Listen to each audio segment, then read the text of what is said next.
ಅಭಯೇತಂ ವಿಧಿಶರ್ವಪೂರ್ವಗೀರ್ವಾಣವಿಜ್ಞಾನದಮಾನತೋऽಸ್ಮಿ ಪ್ರಥಮೋ ಹನುಮಾನ್ ನಾಮ ದ್ವಿತೀಯೋ ಭೀಮಯೇವ ಚ ಪೂರ್ಣಪ್ರಜ್ಞಸ್ತೃತೀಯಸ್ತು ಭಗವತ್ಕಾರ್ಯಸಾಧಕಃ ಬುದ್ಧಿರ್ಬಲಂ ಯಶೋಧೈರ್ಯಂ ನಿರ್ಭಯತ್ವಂ ಅರೋಗತಾ ಅಜಾಡ್ಯಂ ವಾಕ್ಪಟುತ್ವಂಚ ಹನುಮತ್ ಸ್ಮರಣಾದ್ ಭವೇತ್ ಪೃಥ್ವೀಮಂಡಲಮಧ್ಯಸ್ಥಾಃ ಪೂರ್ಣಬೋಧಮತಾನುಗಾಃ ವೈಷ್ಣವಾ ವಿಷ್ಣುಹೃದಯಾಃ ತನ್ನಮಸ್ಯೆ ಗುರುನ್ಮಮ ಜನ್ಮಾದ್ಯಸ್ಯ ಯತೋನ್ಮಯಾದಿತರತಶ್ಚಾರ್ಥೇಷ್ವಭಿಜ್ಞಸ್ವರಾಟ್ ತೇನೇ ಬ್ರಹ್ಮಹೃದಾಯ ಆದಿಕವಯೇ ಮುಖ್ಯಂತಿ ಯಂ ಸೂರಯಃ ತೇಜೋ ವಾರಿಮೃದಾಂ ಯಥಾ ವಿನಿಮಯೋ ಯತ್ರ ತ್ರಿಸರ್ಗೋ ಮೃಷಾ ಧಾಮ್ನಾ ಸ್ವೇನ ಸದಾ ನಿರಸ್ತಕುಹಕಂ ಸತ್ಯಂ ಪರಂ ಧೀಮಹಿ ಸೃಷ್ಟಿಸ್ಥಿತ್ಯಪ್ಯೇಹಾ ನಿಯತಿದೃಶಿತಮೋ ಬಂಧಮೋಕ್ಷಾಶ್ಚ ಯಸ್ಮಾತ್ ಅಸ್ಯ ಶ್ರೀ ಬ್ರಹ್ಮರುದ್ರ ಪ್ರಭೃತಿ ಸುರನರದ್ವೇಷಶತ್ರುತ್ಮಕಸ್ಯ ವಿಷ್ಣೋರ್ವ್ಯಸ್ತಾಃ ಸಮಸ್ತಾಃ ಸಕಲಗುಣನಿಧಿಃ ಸರ್ವದೋಷವ್ಯಪೇತಃ ಪೂರ್ಣಾನಂದೋ ಅವ್ಯಯೋ ಯೋ ಗುರುರಪಿ ಪರಮಃ ಚಿಂತಯೇತಂ ಮಹಾಂತಂ ಯಂ ಪ್ರವ್ರಜन्तಮನುಪೇತಮಪೇತಕೃತ್ಯಂ ದ್ವೈಪಾಯನೋ ವಿರಹಕಾತರ ಆಜುಹಾವ ಪುತ್ರೇತಿ ತನ್ಮಯತಯಾ ತರವೋಪಿ ನೇದುಃ तं ಸರ್ವಭೂತಹೃದಯಂ ಮುನಿಮಾನತೋಸ್ಮಿ ಶ್ರೀ ಗುರುಭ್ಯೋ ನಮಃ ಹರಿ ಓಂ. ಶ್ರೀಮದ್ಭಾಗವತದ ಪಂಚಮಸ್ಕಂದದ 23ನೇ ಅಧ್ಯಾಯ. ಇವತ್ತು 34ನೇ ಗದ್ಯ. ಯಸ್ಯ ಹವಾ ಇದಂ ಕಾಲೇನ ಉಪಸಂಜಿಹೀರ್ಷತೋ ಅಮರ್ಷ ರಚಿತ ರುಚಿರ ಭಂಗ ಭ್ರುವೋಂತರೇಣ ಸಂಕರ್ಷಣೋ ನಾಮ ರುದ್ರಃ ಏಕಾದಶ ವ್ಯೂಹಸ್ತ್ರ್ಯಕ್ಷಸ್ತ್ರಿಶಿಖಂ ಶೂಲಂ ಉತ್ತಂಭಯನ್ ಉದತಿಷ್ಠತೆ. ಹಿಂದೆ ಪಾತಾಳ ಲೋಕದ ಕೆಳಗೆ 30,000 ಯೋಜನ ದೂರದಲ್ಲಿ ಶೇಷದೇವರಿದ್ದಾರೆ. ಆ ಶೇಷನ ಒಳಗೆ ವಿಶೇಷವಾಗಿ ಸಂಕರ್ಷಣ ರೂಪಿಯಾದ ಭಗವಂತ ಆವಿಷ್ಟನಾಗಿದ್ದಾನೆ. ಅಂತಹ ಸಂಕರ್ಷಣನಿಂದ ಆವಿಷ್ಟನಾದ ಶೇಷ ತನ್ನ 1000 ಹೆಡೆಗಳಲ್ಲಿ ಒಂದು ಹೆಡೆಯಲ್ಲಿ ಇಡೀ ಈ ಭೂಮಂಡಲವನ್ನ ಒಂದು ಸಣ್ಣ ಸಾಸಿವೆ ಕಾಳಿನಂತೆ ಅನಾಯಾಸವಾಗಿ ಹೊತ್ತುಕೊಂಡಿದ್ದಾನೆ ಅಂತ ಹೇಳಿದರು. ಈ ಅನಂತ ಪ್ರಳಯ ಕಾಲದಲ್ಲಿ ಲಯವನ್ನ ಮಾಡ್ತಕ್ಕಂಥವನು, ಆ ರೀತಿ ಪ್ರಳಯವನ್ನ ಉಂಟು ಮಾಡಲಿಕ್ಕೆ ಹೊರಡುವಂತಹ ಅನಂತ ಕೋಪದಿಂದ ತನ್ನ ಹುಬ್ಬುಗಳನ್ನ ಚಲನೆ ಮಾಡಿದಾಗ ಆ ಹುಬ್ಬುಗಳ ಮಧ್ಯದಲ್ಲಿ ಸಂಕರ್ಷಣ ನಾಮಕನಾಗಿರ್ತಕ್ಕಂತಹ ರುದ್ರ 2 ಹುಬ್ಬುಗಳ ಮಧ್ಯದಲ್ಲಿ 3 ಕಣ್ಣಿನವನಾಗಿ ತ್ರಿಶೂಲ ಹಿಡ್ಕೊಂಡು 11 ರೂಪಗಳಿಂದ ಉದ್ಭವಿಸ್ತಾನೆ. ರುದ್ರ ಅವನಿಗೂ ಸಂಕರ್ಷಣ ಅಂತ ಹೆಸರು. ಅವನು ಕೂಡ ಪ್ರಳಯವನ್ನ ಉಂಟು ಮಾಡ್ತಕ್ಕಂಥವನು. ಯಾವಾಗ ಅನಂತ ಪ್ರಳಯವನ್ನ ಮಾಡಬೇಕು ಅಂತ ಅಪೇಕ್ಷೆ ಪಟ್ಟು ಕೋಪವನ್ನು ಪ್ರದರ್ಶನ ಮಾಡ್ತಾನೆ, ಆ ಕೋಪದಿಂದ ಹುಬ್ಬುಗಳನ್ನು ಚಲಿಸಿದಾಗ ಅವನ ಆ 2 ಹುಬ್ಬುಗಳ ಮಧ್ಯದಲ್ಲಿ ಸಂಕರ್ಷಣ ಅಂತನ್ನೋ ಹೆಸರಿನ ರುದ್ರ ಅಲ್ಲಿ ಉದ್ಭವ ಆಗ್ತಾನಂತೆ. ಅವನಿಗೆ 3 ಕಣ್ಣು. 3 ಕಣ್ಣಿನ ಆ ರುದ್ರ 11 ರೂಪಗಳಿಂದ ಉದ್ಭವ ಆಗ್ತಾನೆ. ಯಸ್ಯ ಹವಾ ಇದಂ ಕಾಲೇನ ಉಪಸಂಜಿಹೀರ್ಷತೋ ಅಮರ್ಷ ರಚಿತ ರುಚಿರ ಭಂಗ ಭ್ರುವೋರಂತರೇಣ, ಅಂದರೆ 2 ಭ್ರೂಗಳ ಮಧ್ಯದಲ್ಲಿ ಸಂಕರ್ಷಣೋ ನಾಮ ರುದ್ರಃ ಏಕಾದಶ ವ್ಯೂಹ ತ್ರ್ಯಕ್ಷ ಸ್ತ್ರಿಶಿಖಂ ಶೂಲಂ ಉತ್ತಂಭಯನ್ ಉದತಿಷ್ಠತೆ. ಶೂಲವನ್ನು ಹಿಡ್ಕೊಂಡು ತ್ರಿಶೂಲವನ್ನು ಹಿಡ್ಕೊಂಡು 11 ರೂಪಗಳಿಂದ ಉದ್ಭವಿಸ್ತಾನೆ. ಯಸ್ಯ ಅಂಘ್ರಿ ಕಮಲ ಯುಗಳ ಅರುಣ ವಿಶದ ನಖಮಣಿ ಖಂಡ ಮಂಡಲೇಶು ಅಹಿಪತಯಃ ಸಹ ಸಾತ್ವತರ್ಷಭೈರೇಕಾಂತ ಭಕ್ತಿಯೋಗೇನ ಅವನಮಂತಹ ಸ್ವವದನಾನಿ ಪರಿಸ್ಫುರತ್ ಕುಂಡಲ ಪ್ರಭಾಮಂಡಿತ ಗಂಡಸ್ಥಲಾನಿ ಅತಿ ಮನೋಹರಾಣಿ ಪ್ರಮುದಿತ ಮನಸಃ ಕಿಲ ವಿಲೋಕಯಂತಿ.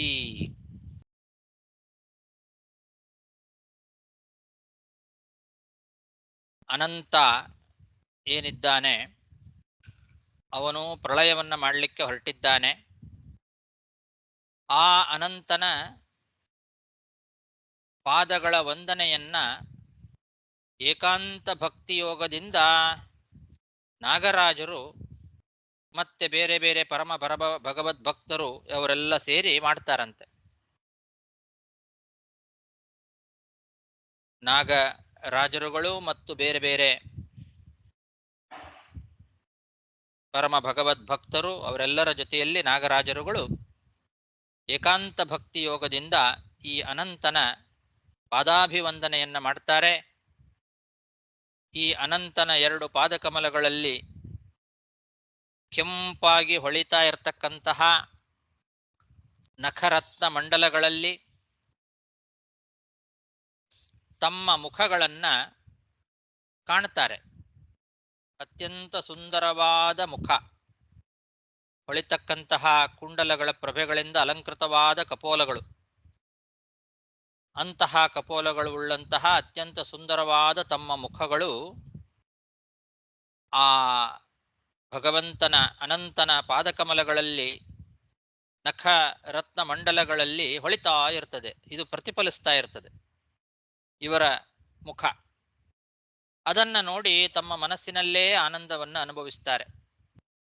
ಕನ್ನಡಿಯಲ್ಲಿ ನಮ್ಮ ಮುಖವನ್ನು ನಾವು ನೋಡಿಕೊಂಡಾಗ ನಮ್ಮ ಮುಖ ಹೇಗೆ ಆ ಕನ್ನಡಿಯಲ್ಲಿ ಪ್ರತಿಫಲಿಸ್ತದೋ ಅದರಂತೆ ಈ ಅನಂತನ ಪಾದಗಳಲ್ಲಿ ಕೆಂಪಾಗಿ ಹೊಳಿತಾ ಇರತಕ್ಕಂತಹ ಉಗುರಿನ ರತ್ನದ ಮಂಡಲ, ಆ ಅನಂತನ ಉಗುರು ಆ ರೀತಿ ಕನ್ನಡಿಯಂತೆ ಹೊಳಿತಾ ಇದೆ. ಆ ರತ್ನ ಮಂಡಲದಲ್ಲಿ, ನಖರತ್ನ ಮಂಡಲದಲ್ಲಿ ಇವರ ಮುಖಗಳು ಪ್ರತಿಫಲಿಸ್ತಾ ಇದೆ. ಇವರು ಆ ಪಾದಗಳನ್ನ ವಂದನೆ ಮಾಡಲಿಕ್ಕೆ ಅಂತ ಹೋದಾಗ, ನಾಗರಾಜರುಗಳು ಪಾದಗಳಿಗೆ ನಮಸ್ಕಾರ ಮಾಡಲಿಕ್ಕೆ ಅಂತ ಹೋದಾಗ ಆ ಪಾದಗಳಲ್ಲಿರುವ ನಖರತ್ನ ಮಂಡಲಗಳಲ್ಲಿ ತಮ್ಮ ತಮ್ಮ ಮುಖಗಳು ಪ್ರತಿಫಲಿಸ್ತಾ ಇದೆ. ಆ ಮುಖ ಹೇಗಿದೆ ಇವ್ರದು? ಪರಿಸ್ಫುರತ್ ಕುಂಡಲ ಪ್ರಭಾಮಂಡಿತ ಗಂಡಸ್ಥಲಾನಿ, ಹೊಳಿತಾ ಇರತಕ್ಕಂತಹ ಕುಂಡಲಗಳ ಪ್ರಭೆಯಿಂದ ಅಲಂಕೃತವಾಗಿರ್ತಕ್ಕಂತಹ ಗಂಡಸ್ಥಳ ಅಂದ್ರೆ ಕಪೋಲಗಳು, ಅಂತಹ ಕಪೋಲಗಳು ಉಳ್ಳಂತಹ ಅತಿ ಮನೋಹರಾಣಿ ಅತ್ಯಂತ ಸುಂದರವಾದ ತಮ್ಮ ಮುಖ ಕಮಲ ಏನಿದೆ ಅದನ್ನ ನೋಡಿ ಪ್ರಮುದಿತ ಮನಸಃ ಒಳ್ಳೆಯ ಆನಂದವನ್ನ ಮನಸ್ಸಿನಲ್ಲಿ ಹೊಂದುತ್ತಾರೆ ಈ ನಾಗರಾಜರು. ಸಾತ್ವತರ್ಷಭೈಹಿ ಏಕಾಂತ ಭಕ್ತಿ ಯೋಗೇನ. ಸಾತ್ವತರ್ಷಭರು ಅಂದ್ರೆ ನಾಗರಾಜರುಗಳು.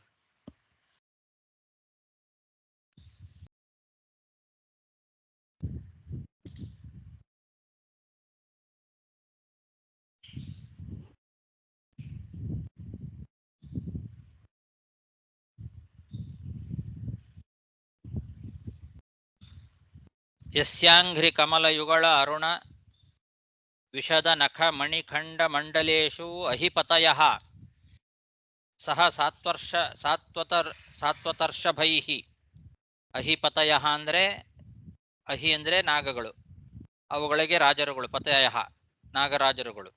ಸಹ ಸಾತ್ವತರ್ಷಭೈಹಿ ಅಂತಂದ್ರೆ ತಮ್ಮ ಜೊತೆಯಲ್ಲಿರ್ತಕ್ಕಂತಹ ಭಕ್ತರುಗಳಿಂದ ಸೇರಿಕೊಂಡು ಏಕಾಂತ ಭಕ್ತಿಯೋಗೇನ ಅವನತಮಂತಹ ಸ್ವವದನಾನಿ ಪರಿಸ್ಫುರತ್ ಕುಂಡಲ ಪ್ರಭಾಮಂಡಿತ ಗಂಡಸ್ಥಲಾನಿ ಅತಿ ಮನೋಹರಾಣಿ ಪ್ರಮುದಿತ ಮನಸಃ ಕಿಲ ವಿಲೋಕಯಂತಿ.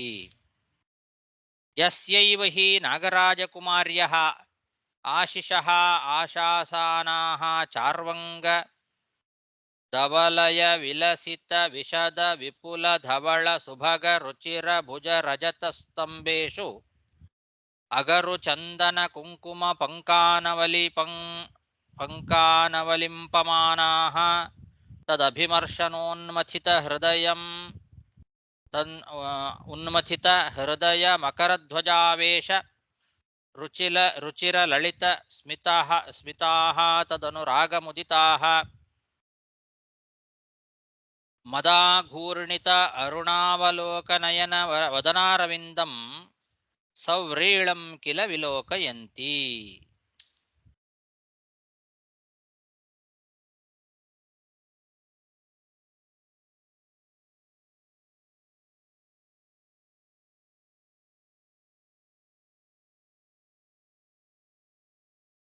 ಹಿಂದೆ ನಾಗರಾಜರುಗಳು ಅಹಿಪತಯಃ ಅಂತ ಹೇಳಿದ್ರು.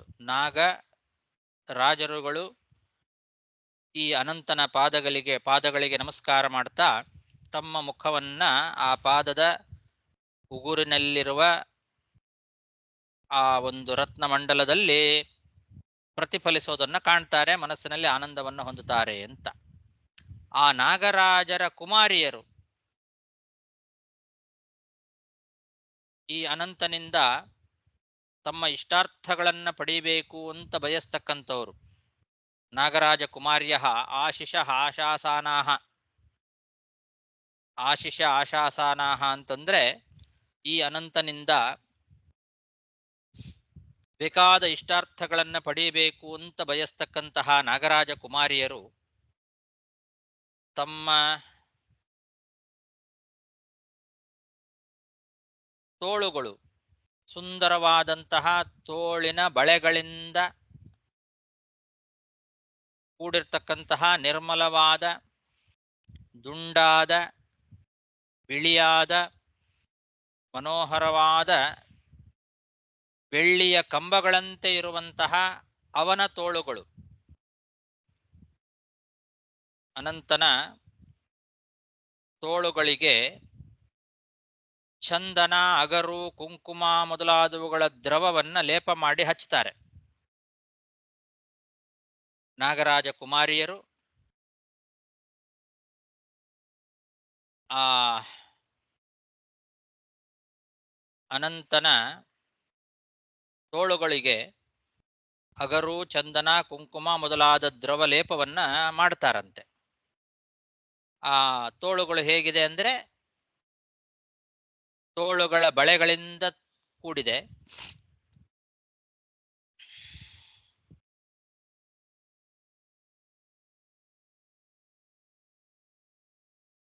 ಒಳ್ಳೆ ನಿರ್ಮಲವಾಗಿದೆ, ದುಂಡಗೆ ಇದೆ,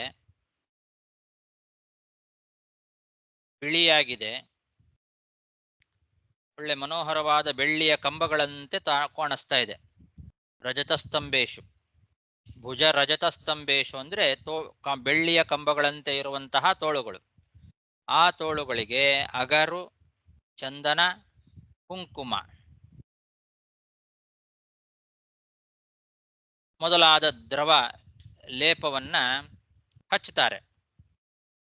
ಆವಾಗ ಆ ತೋಳುಗಳ ಸ್ಪರ್ಶ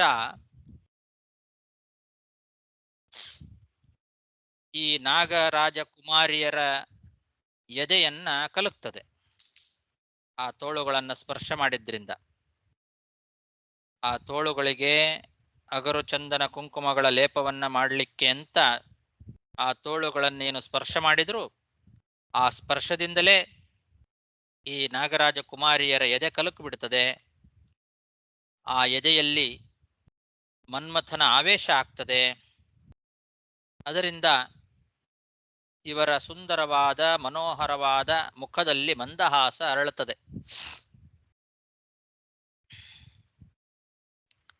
ತದಭಿಮರ್ಶನ ಉನ್ಮಥಿತ ಹೃದಯ ಮಕರಧ್ವಜಾವೇಶ, ತಮ್ಮ ಹೃದಯದಲ್ಲಿ ಮಕರಧ್ವಜನ ಆವೇಶ ಆಗ್ತದೆ.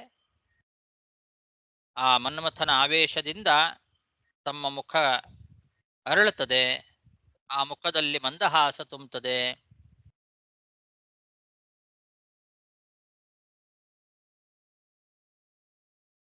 ಅವನ ಮೇಲಿನ ಅನುರಾಗದಿಂದ ಇವರು ಸುಖ ಪಡಿತಾರೆ, ಆ ರಾಜಕುಮಾರಿಯರು.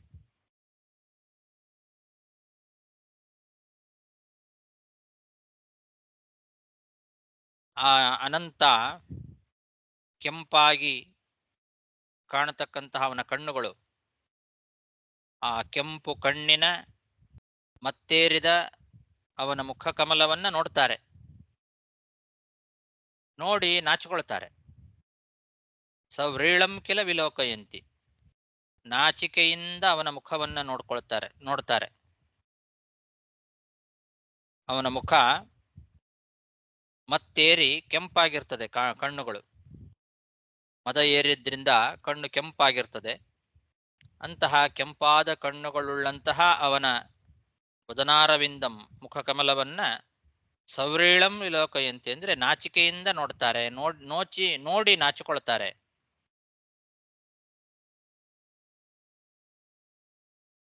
ಯಸ್ಯೈವ ಹಿ ನಾಗರಾಜಕುಮಾರ್ಯಃ ಆಶಿಷ ಆಶಾಸಾನಾಃ ಚಾರ್ವಂಗ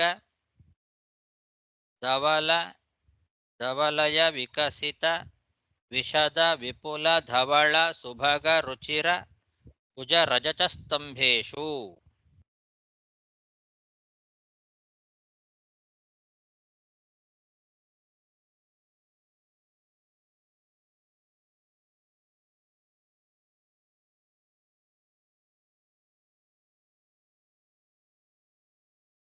ಅಗರು ಚಂದನ ಕುಂಕುಮ ಪಂಕಾನವಲಿಂಪಮಾನಾಃ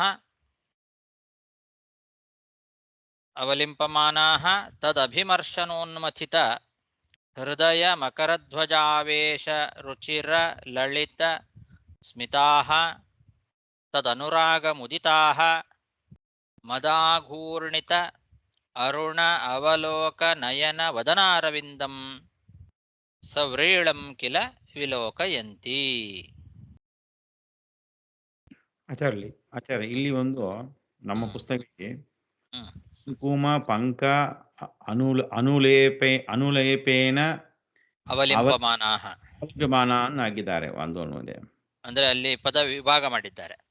ಕುಂಕುಮ ಪಂಕ ಅನುಲೇಪೇನ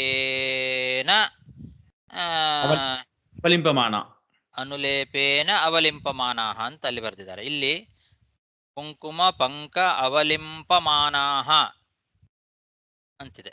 ಪಂಕ ಅವಲಿಂಪಮಾನಾಃ, ಅನುಲೇಪೇನ ಅನ್ನೋದು ಇಲ್ಲ. ಇಲ್ಲಿ ಪಂಕಾನ್ ಅವಲಿಂಪಮಾನಾಃ ಅಂತಿದೆ. ಇಲ್ಲಿ ಪಂಕಾನ್ ಅವಲಿಂಪಮಾನಾಃ ಅಂತಿದೆ. ಅಲ್ಲಿ ಪಂಕಾನುಲೇಪೇನ ಅವಲಿಂಪಮಾನಃ, ಪಂಕದ ಅನುಲೇಪನ ಅನ್ನೋದು ಒಂದು ಪದ ಎಕ್ಸ್ಟ್ರಾ ಇದೆ ಅಲ್ಲಿ. ಓಕೆ. ಸೊ ಕುಂಕುಮ ಪಂಕ ಅವಲಿಂಪಮಾನಃ ಅಂತಂದ್ರೇನೆ ಲೇಪವನ್ನು ಹಚ್ಚೋದು ಅಂತ ಅರ್ಥ. ಓಕೆ. ಸೊ ಅದು ಯಾಕೆ ಎರಡು ಪದ ಹಾಕಿದ್ರೆ ಗೊತ್ತಿಲ್ಲ. ಅನುಲೇಪೇನ ಪಂಕಾನುಲೇಪೇನ ಅವಲಿಂಪಮಾನಃ ಎರಡೆರಡು ಬೇಕಾಗಿಲ್ಲ ಆಕ್ಚುಲಿ. ಹೌದು. ಓಕೆ, ಇಷ್ಟೇ ಸಾಕು. ಪಂಕಾನ್ ಅವಲಿಂಪಮಾನಃ ಸಾಕು. ಅದಕ್ಕೋಸ್ಕರನೇ ಇಲ್ಲಿ ಕೊಟ್ಟಿಲ್ಲ ಅದನ್ನ. ಓಕೆ, ಅದಕ್ಕೆ ಒಂದು ಡೌಟ್ ಉಂಟು. ಓಕೆ. ಪೆನ್ಸಿಲ್ ಬೇಕು ಇಲ್ಲಿ ಒಂದು.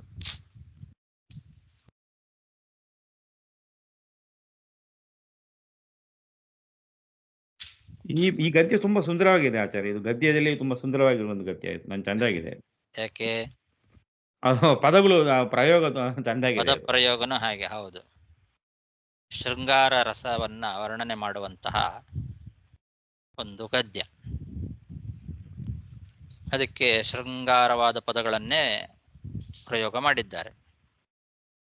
ಇದರಿಂದಲೇನೆ ಮುಂದೆ ಕವಿಗಳು, ಕಾಳಿದಾಸ ಮೊದಲಾದಂತಹ ಕವಿಗಳು ಇದರಿಂದ ಪ್ರಭಾವಿತರಾಗಿ ತಮ್ಮ ತಮ್ಮ ಕಾವ್ಯಗಳಲ್ಲಿ ಶೃಂಗಾರ ರಸವನ್ನ ಬಳಸಿ, ಪದಗಳನ್ನು ಬಳಸಿ ಕಾವ್ಯಗಳನ್ನು ರಚನೆ ಮಾಡಿದ್ದಾರೆ. ಅದಕ್ಕೆಲ್ಲ ಮೂಲ ಇದು ಭಾಗವತ, ವೇದವ್ಯಾಸ ದೇವರ ಪದಗಳ ಸುಂದರವಾದ ಜೋಡಣೆ.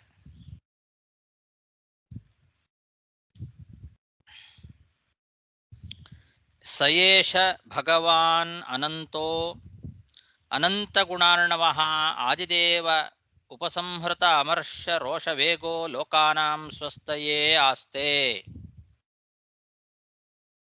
ಹೀಗೆ ಅನಂತ ಗುಣಗಳಿಂದ ಸಮುದ್ರದಂತೆ ಇರುವಂತಹ ಆದಿದೇವನಾದ ಭಗವಾನ್ ಅನಂತ ಪ್ರಳಯ ಕಾಲದ ಕ್ರೋಧ ಕೋಪಗಳ ವೇಗವನ್ನ ಈಗ ತಡ್ಕೊಂಡು ಲೋಕಗಳಿಗೆ ಮಂಗಳವನ್ನ ಉಂಟು ಮಾಡ್ತಾ ಇದ್ದಾನೆ ಅಂತಾರೆ.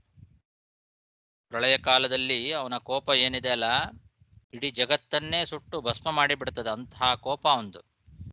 ಅಷ್ಟು ಕೋಪವುಳ್ಳಂತಹ ಆ ಅನಂತ ಈಗ ಅದನ್ನ ತಡ್ಕೊಂಡಿದ್ದಾನೆ ಅನ್ನೋದೇ ಒಂದು ದೊಡ್ಡ ಗುಣ. ಯಾಕೆ ತಡ್ಕೊಂಡಿದ್ದಾನೆ? ಲೋಕಾನಾಂ ಸ್ವಸ್ಥಯೇ. ಆ ಪ್ರಳಯ ಕಾಲದ ಕ್ರೋಧ ಕೋಪದ ವೇಗವನ್ನ, ಅಮರ್ಷ ರೋಷ ವೇಗ ಲೋಕಾನಾಂ ಸ್ವಸ್ಥಯೇ ಆಸ್ತೆ. ಲೋಕದ ಮಂಗಳಕ್ಕೋಸ್ಕರ ಅದನ್ನ ತಡ್ಕೊಂಡು ಈಗ ನಮಗೆ ಅನುಗ್ರಹವನ್ನ ಮಾಡ್ತಾ ಇದ್ದಾನೆ.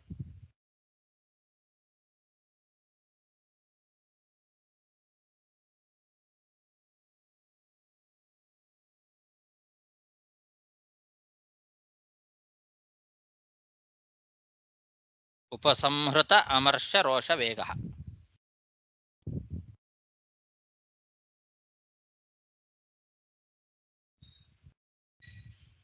ಅನಂತ ಗುಣಾರ್ಣವ.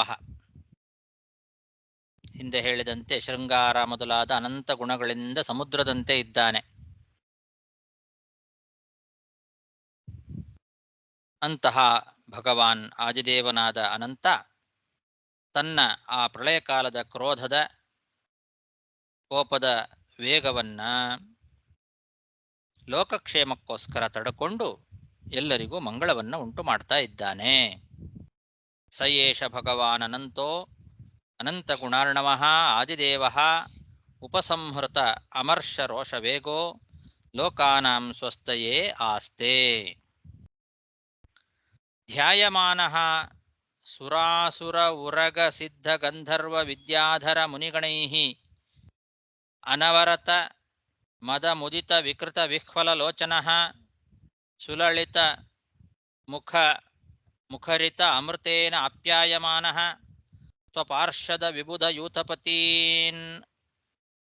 ಯೂಥಪತೀನ್ ಅಪರಿಮ್ಲಾನ ರಾಗ ನವ ತುಳಸಿ ಕಾಮೋದ ಮಧ್ವಾಸವೇನ ಮಾದ್ಯನ್ ಮಧುಕರ ವ್ರಾತ ಮಧುರ ಗೀತಶ್ರಿಯಂ ವೈಜಯಂತೀಂ ಸ್ವಾಂ ವನಮಾಲಾಂ ನೀಲವಾಸಾಹ ಏಕಕುಂಡಲೋ ಹಲಕ ಕುದೀಕೃತ ಸುಭಗ ಸುಂದರ ಭುಜೋ ಭಗವಾನ್ ಮಹೇಂದ್ರೋ ವಾರಣೇಂದ್ರ ಇವ ಕಾಂಚನೀಂ ಕಕ್ಷ್ಯಾಮುದಾರಲೀಲೋ ಬಿಭರ್ತಿ.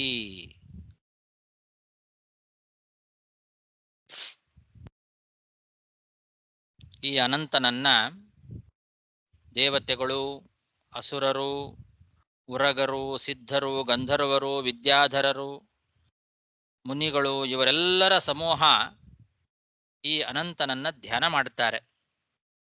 ಧ್ಯಾಯಮಾನಃ ಸುರ ಅಸುರ ಉರಗ ಸಿದ್ಧ ಗಂಧರ್ವ ವಿದ್ಯಾಧರ ಮುನಿಗಣೈಹಿ ಅಂತ. ಸುರರು, ಅಸುರರು, ಉರಗಗಳು, ಸಿದ್ಧರು, ಗಂಧರ್ವರು, ವಿದ್ಯಾಧರರು ಮತ್ತು ಮುನಿಗಣಗಳು ಇವರೇ ಎಲ್ಲವರ ಸಮೂಹ. ಇವರಿಂದ ಧ್ಯಾಯಮಾನಃ ಧ್ಯಾನ ಮಾಡಿಸ್ಕೊಳ್ತಾ ಇದ್ದಾನೆ. ಅವರೆಲ್ಲ ಇವರನ್ನ ಧ್ಯಾನ ಮಾಡ್ತಾರೆ. ಈ ಅನಂತನ ಕಣ್ಣುಗಳು ಸದಾ ಕಾಲ ಮದ ಏರಿ ಆನಂದದಿಂದ ತುಂಬಿ ವಿಕಾರವನ್ನ ಹೊಂದಿದಂತೆ ಕಾಣಿಸ್ತಾ ಇರ್ತದೆ. ಕೆಂಪಾದ ಕಣ್ಣುಗಳು, ಮದ ಏರಿದ ವಿಕೃತ ವಿಹ್ವಲ ಲೋಚನ. ಅವನ ಕಣ್ಣು ಬಹಳ ಸುಂದರವಾದ ಕಣ್ಣು, ಕೆಂಪಾದ ಕಣ್ಣುಗಳು, ಸದಾಕಾಲ ಮದ ಏರಿದ ಕಣ್ಣುಗಳು. ಅನವರತ ಮದ ಮುದಿತ ವಿಕೃತ ವಿಹ್ವಲ ಲೋಚನ. ಯಾವಾಗೋ ಒಂದು ಸಮಯದಲ್ಲಿ ಮಾತ್ರ ಮದ ಏರಿದಾಗ ಕೆಂಪಾಗಿರ್ತಾವೆ ಕೆಲವರಿಗೆ. ಇವೊಂದು ಯಾವಾಗಲೂ ಅನವರತ ಅಂತ ಹೇಳಿದ್ದಾರೆ. ಅನವರತ ಮದ ಮುದಿತ ವಿಕೃತ ವಿಹ್ವಲ ಲೋಚನ. ಸದಾಕಾಲ ಮದ ಏರಿದ ಕೆಂಪಾದ ವಿಕೃತವಾದ ಕಣ್ಣುಗಳು, ಆನಂದದಿಂದ ತುಂಬಿರ್ತಕ್ಕಂತಹ ಕಣ್ಣುಗಳು.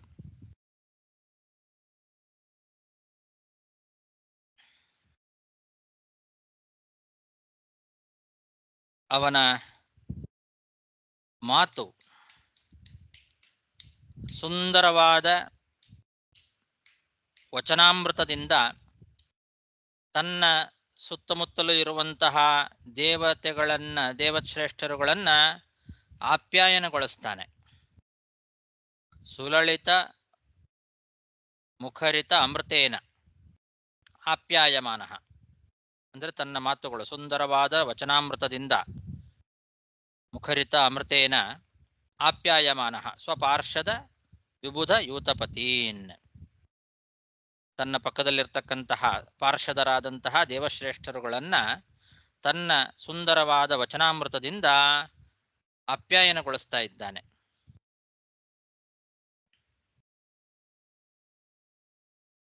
ಆಮೇಲೆ ತನ್ನ ತೋಳುಗಳು ಏಕಕುಂಡಲವನ್ನ ಧಾರಣೆ ಮಾಡಿರ್ತಕ್ಕಂತಹ ತನ್ನ ಹಲಾಯುಧ ಏನಿದೆ ಅದರ ತುದಿಯಲ್ಲಿ ಸುಂದರವಾದ ತೋಳುಗಳನ್ನ ಇಟ್ಟಿದ್ದಾನೆ. ನೀಲವಾದ ವಸ್ತ್ರವನ್ನ ಉಟ್ಟುಕೊಂಡು ಏಕಕುಂಡಲಧಾರಿಯಾಗಿದ್ದಾನೆ.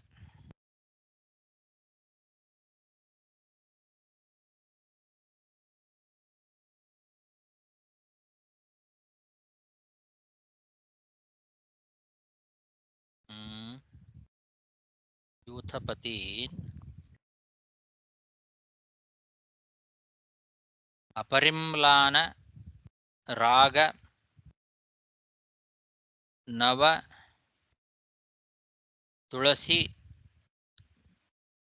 ತುಳಸಿಕಾ ಆಮೋದ ಮಧ್ವಾಸವೇನ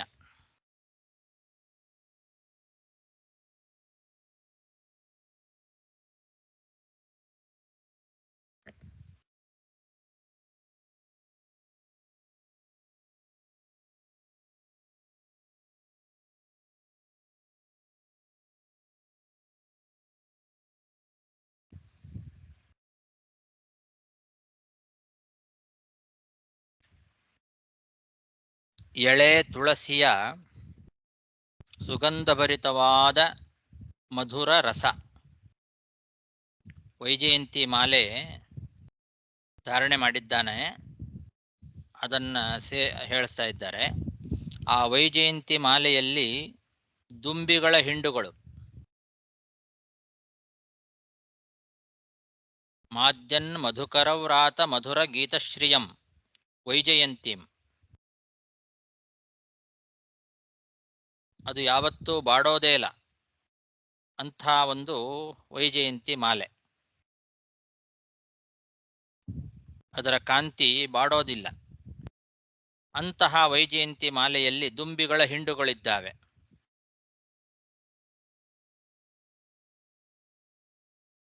ಈ ವೈಜಯಂತಿ ಮಾಲೆಯನ್ನ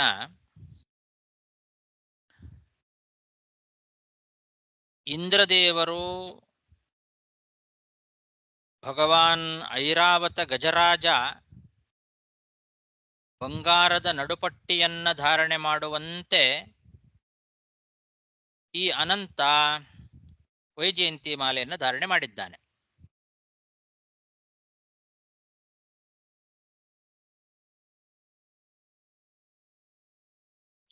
ಮಾಹೇಂದ್ರೋ ಭಗವಾನ್ ಮಾಹೇಂದ್ರೋ ವಾರಣೇಂದ್ರ ಇವ ಅಂತ. ಇಂದ್ರನ ಐರಾವತ ಅದು ಭಗವಾನ್ ಅಂತ ಅದಕ್ಕೆ ವಿಶೇಷಣ. ಐರಾವತಕ್ಕೆ ಮಹೇಂದ್ರಕ್ಕೆ ಭಗವಾನ್ ಮಹೇಂದ್ರೋ ವಾರಣೇಂದ್ರ ಇವ, ಐರಾವತ ಗಜರಾಜ ಅದು ಕಾಂಚನೀಂ ಕಕ್ಷ್ಯಾಂ ಇವ, ಬಂಗಾರದ ಕಕ್ಷ್ಯ ಅಂದ್ರೆ ನಡುಪಟ್ಟಿ, ತೋಳು ಮಧ್ಯದಲ್ಲಿ ಹಾಕೊಳ್ತಕ್ಕಂತಹ ಪಟ್ಟಿ. ಆ ಐರಾವತ ಗಜರಾಜ ಬಂಗಾರದ ನಡುಪಟ್ಟಿಯನ್ನ ಧಾರಣೆ ಮಾಡುವಂತೆ ಇವನು ಅನಂತ ಉದಾರ ಲೀಲೋ ಬಿಭರ್ತಿ, ಉದಾರವಾದ ಲೀಲೆಯಿಂದ ಉತ್ತಮವಾದ ಲೀಲೆಯನ್ನ ತೋರುವಂತಹ ಈ ಅನಂತ ವೈಜಯಂತಿ ಮಾಲೆಯನ್ನು ಧಾರಣೆ ಮಾಡಿದ್ದಾನೆ. ಆ ವೈಜಯಂತಿ ಮಾಲೆಯಲ್ಲಿ ಏನಿದೆ ಅಂದ್ರೆ ಅಪರಿಮ್ಲಾನ ರಾಗ ನವ ತುಳಸಿ ಕಾಮೋದ ಮಧ್ವಾಸವೇನ ಮಾದ್ಯನ್ ಮಧುಕರವ್ರಾತ ಮಧುರ ಗೀತ ಶ್ರಿಯಂ ಅಂತ ಅದು ವೈಜಯಂತಿಗೆ ವಿಶೇಷಣ. ಅದು ಯಾವತ್ತೂ ಅದರ ಒಂದು ಕಾಂತಿ ಬಾಡೋದೇ ಇಲ್ಲ, ಅಂತಹ ಕಾಂತಿ ಉಳ್ಳದ್ದು. ದುಂಬಿಗಳ ಹಿಂಡುಗಳು ಅದರಲ್ಲಿ ಮನೆ ಮಾಡಿಕೊಂಡಿದ್ದಾವೆ. ಅಂತಹ ಎಳೆ ತುಳಸಿಯ ಸುಗಂಧಭರಿತವಾದ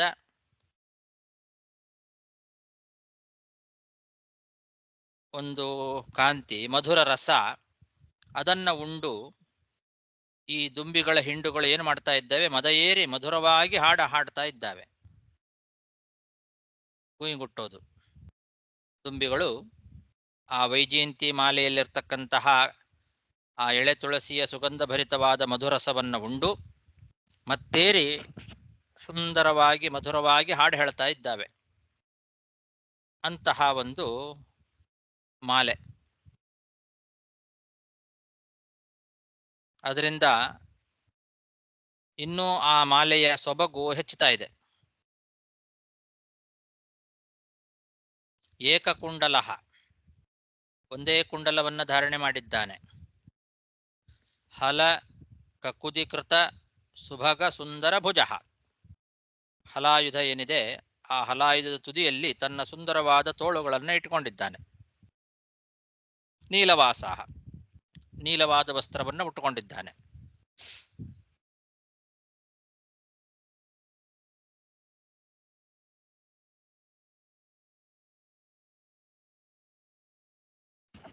ಏಕಕುಂಡಲ ಅಂತಂದ್ರೆ ಕುಂಡಲಗಳನ್ನ ಒಂದೇ ಕುಂಡಲವನ್ನ ಧಾರಣೆ ಮಾಡೋದು.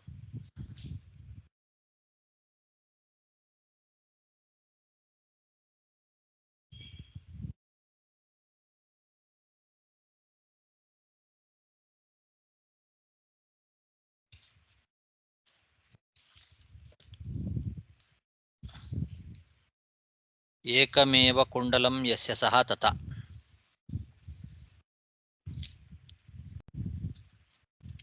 ಇವಾಗೆಲ್ಲ ಇದು ಸ್ಟೈಲ್ ಆಗಿದೆ.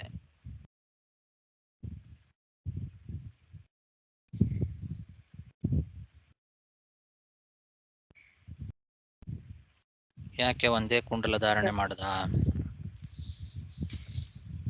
ಸರ್, ಒಂದು ಡೌಟ್. ವೈಜಯಂತಿ ಮಾಲಾಗನ ವನಮಾಲ ಏನ್ ಡಿಫ್ರೆನ್ಸ್? ವೈಜಯಂತಿ ವನಮಾಲ ಎರಡು ಒಂದೇ. ಏನಿದೆ ಇಲ್ಲಿ? ವೈಜಯಂತಿ ಸ್ವಾಂ ವನಮಾಲ. ಅದೇ, ವೈಜಯಂತಿ ವೈಜಯಂತಿ ಎಂಬ ತನ್ನ ವನಮಾಲೆಯನ್ನು ಧಾರಣೆ ಮಾಡಿದ್ದಾನೆ ಅಂತ. ವೈಜಯಂತಿ ಮಾಲಾ ಅನ್ನೋದೇ ವನ. ಓಕೆ. ಅದೇನೋ ಅದು ಏನೋ ನವ ಇದು ಜೆಮ್ಸ ರತ್ನ ಆತರ ಇದು ರಾಶಿಗಳ ಅಥವಾ ಡಿಫ್ರೆಂಟ್ ಹೂವಿಂದ ಹಾಕಿದ ಮಾಲೆ? ಡಿಫ್ರೆಂಟ್ ಹೂಗಳಿಂದ ಮಾಡಿದ ಮಾಲೆ ವೈಜಯಂತಿ. ವೈಜಯಂತಿ ಒಂದು ಲಕ್ಷಣ ಇದೆ, ಅದರಲ್ಲಿ ಯಾವ ಪುಷ್ಪಗಳು ಇರಬೇಕು ಅಂತ ಒಂದು ಲಕ್ಷಣ ಇದೆ. ಅದನ್ನ ವೈಜಯಂತಿ ಇತಿ ಕಥ್ಯತೆ ಅಂತ ಒಂದು ಶ್ಲೋಕ ಬರ್ತದೆ. ಅದರಲ್ಲಿ ಇದೆಲ್ಲ ಇರ್ತದೆ, ತುಳಸಿನೂ ಇರ್ತದೆ ಅದರಲ್ಲಿ. ಓಕೆ ಆಚಾರ್ಯ, ಧನ್ಯವಾದ.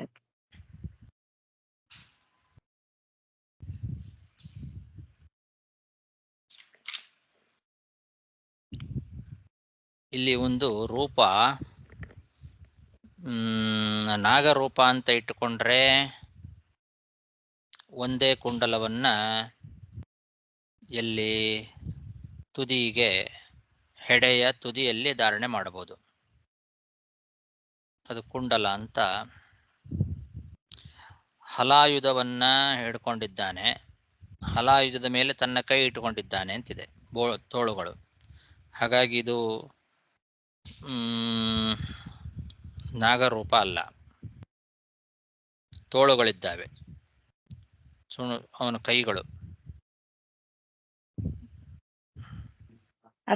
ಅಥವಾ ಈ ಹಲಾಯುಧ ಮೇಲೆ ಹೀಗ ಹೊರ್ಕೊಂಡಿರೋದ್ರಿಂದ ಒಂದೇ ಕುಂಡಲ ಕಾಣಿಸುತ್ತೆ ಅದರಿಂದಾನ. ಕಾಣಿಸೋದಲ್ಲ, ಇದು ಏಕ ಕುಂಡಲಹ ಅಂತಾನೆ ಇದೆ. ಒಂದು ಕುಂಡಲ ಧಾರಣೆ ಮಾಡಿದ್ದಾನೆ ಅಂತ. Okay okay. ಏಕಕುಂಡಲ ನಮಗ್ ಕಾಣಿಸ್ತಾ ಇದೆ ಅಂತ ಹೇಳಿದ್ರೆ ಹಾಗೆ ನೀವು ಹೇಳೋ ಹಾಗೆ ಇನ್ನೊಂದು ಕುಂಡಲ ಆ ಕಡೆಗಿದೆ ಕಾಣಿಸ್ತಾ ಇಲ್ಲ ಅಂತ ಇಟ್ಕೋಬಹುದು. ಹಾಗೇನು ಹೇಳಿಲ್ಲ. ಓಕೆ ಓಕೆ ಆಚಾರ್ಯ. ಹಲ ಕಕುದಿ ಕೃತ ಸುಭಗ ಸುಂದರ ಭುಜ. ಹಲಾಯುಧದ ಮೇಲೆ ತನ್ನ ಸುಂದರವಾದ ತೋಳುಗಳನ್ನು ಇಟ್ಟುಕೊಂಡಿದ್ದಾನೆ. ಹಲಾಯುಧದ ತುದಿಯಲ್ಲಿ ನೀಲವಾಸಾಹ, ನೀಲ ವಸ್ತ್ರವನ್ನು ಉಟ್ಟುಕೊಂಡಿದ್ದಾನೆ.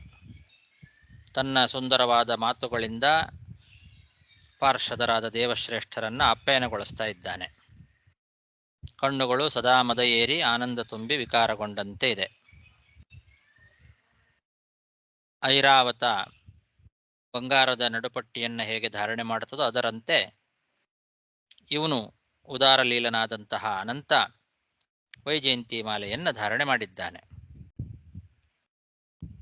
ಆ ವೈಜಯಂತಿ ಮಾಲೆಯಲ್ಲಿ ದುಂಬಿಗಳ ಹಿಂಡುಗಳು ಮಧುರವಾಗಿ ಹಾಡ್ತಾ ಇದ್ದಾವೆ. ಮದ ಏರಿ ಆ ಎಳೆ ತುಳಸಿಯ ಸುಗಂಧ ಭರಿತವಾದ ಮಧುರ ರಸವನ್ನು ಉಂಡು ಮದ ಏರಿ ಮಧುರವಾಗಿ ಹಾಡ್ತಾ ಇದ್ದಾವೆ. ಅಂತಹ ಸುಂದರವಾದ ವನಮಾಲೆಯನ್ನ ಧಾರಣೆ ಮಾಡಿದ್ದಾನೆ ಅಂತ ಇಷ್ಟರ್ಥ.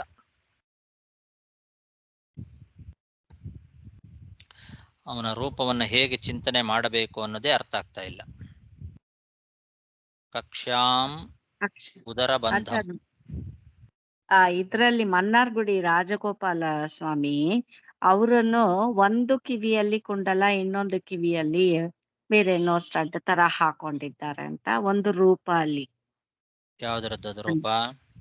ಮನ್ನಾರ್ಗುಡಿ ರಾಜಗೋಪಾಲ ಸ್ವಾಮಿ ಅದು ಒಂದು ಕಿವಿಯಲ್ಲಿ ಕುಂಡಲ. ಕೃಷ್ಣ. ಹೌದು, ಕೃಷ್ಣ.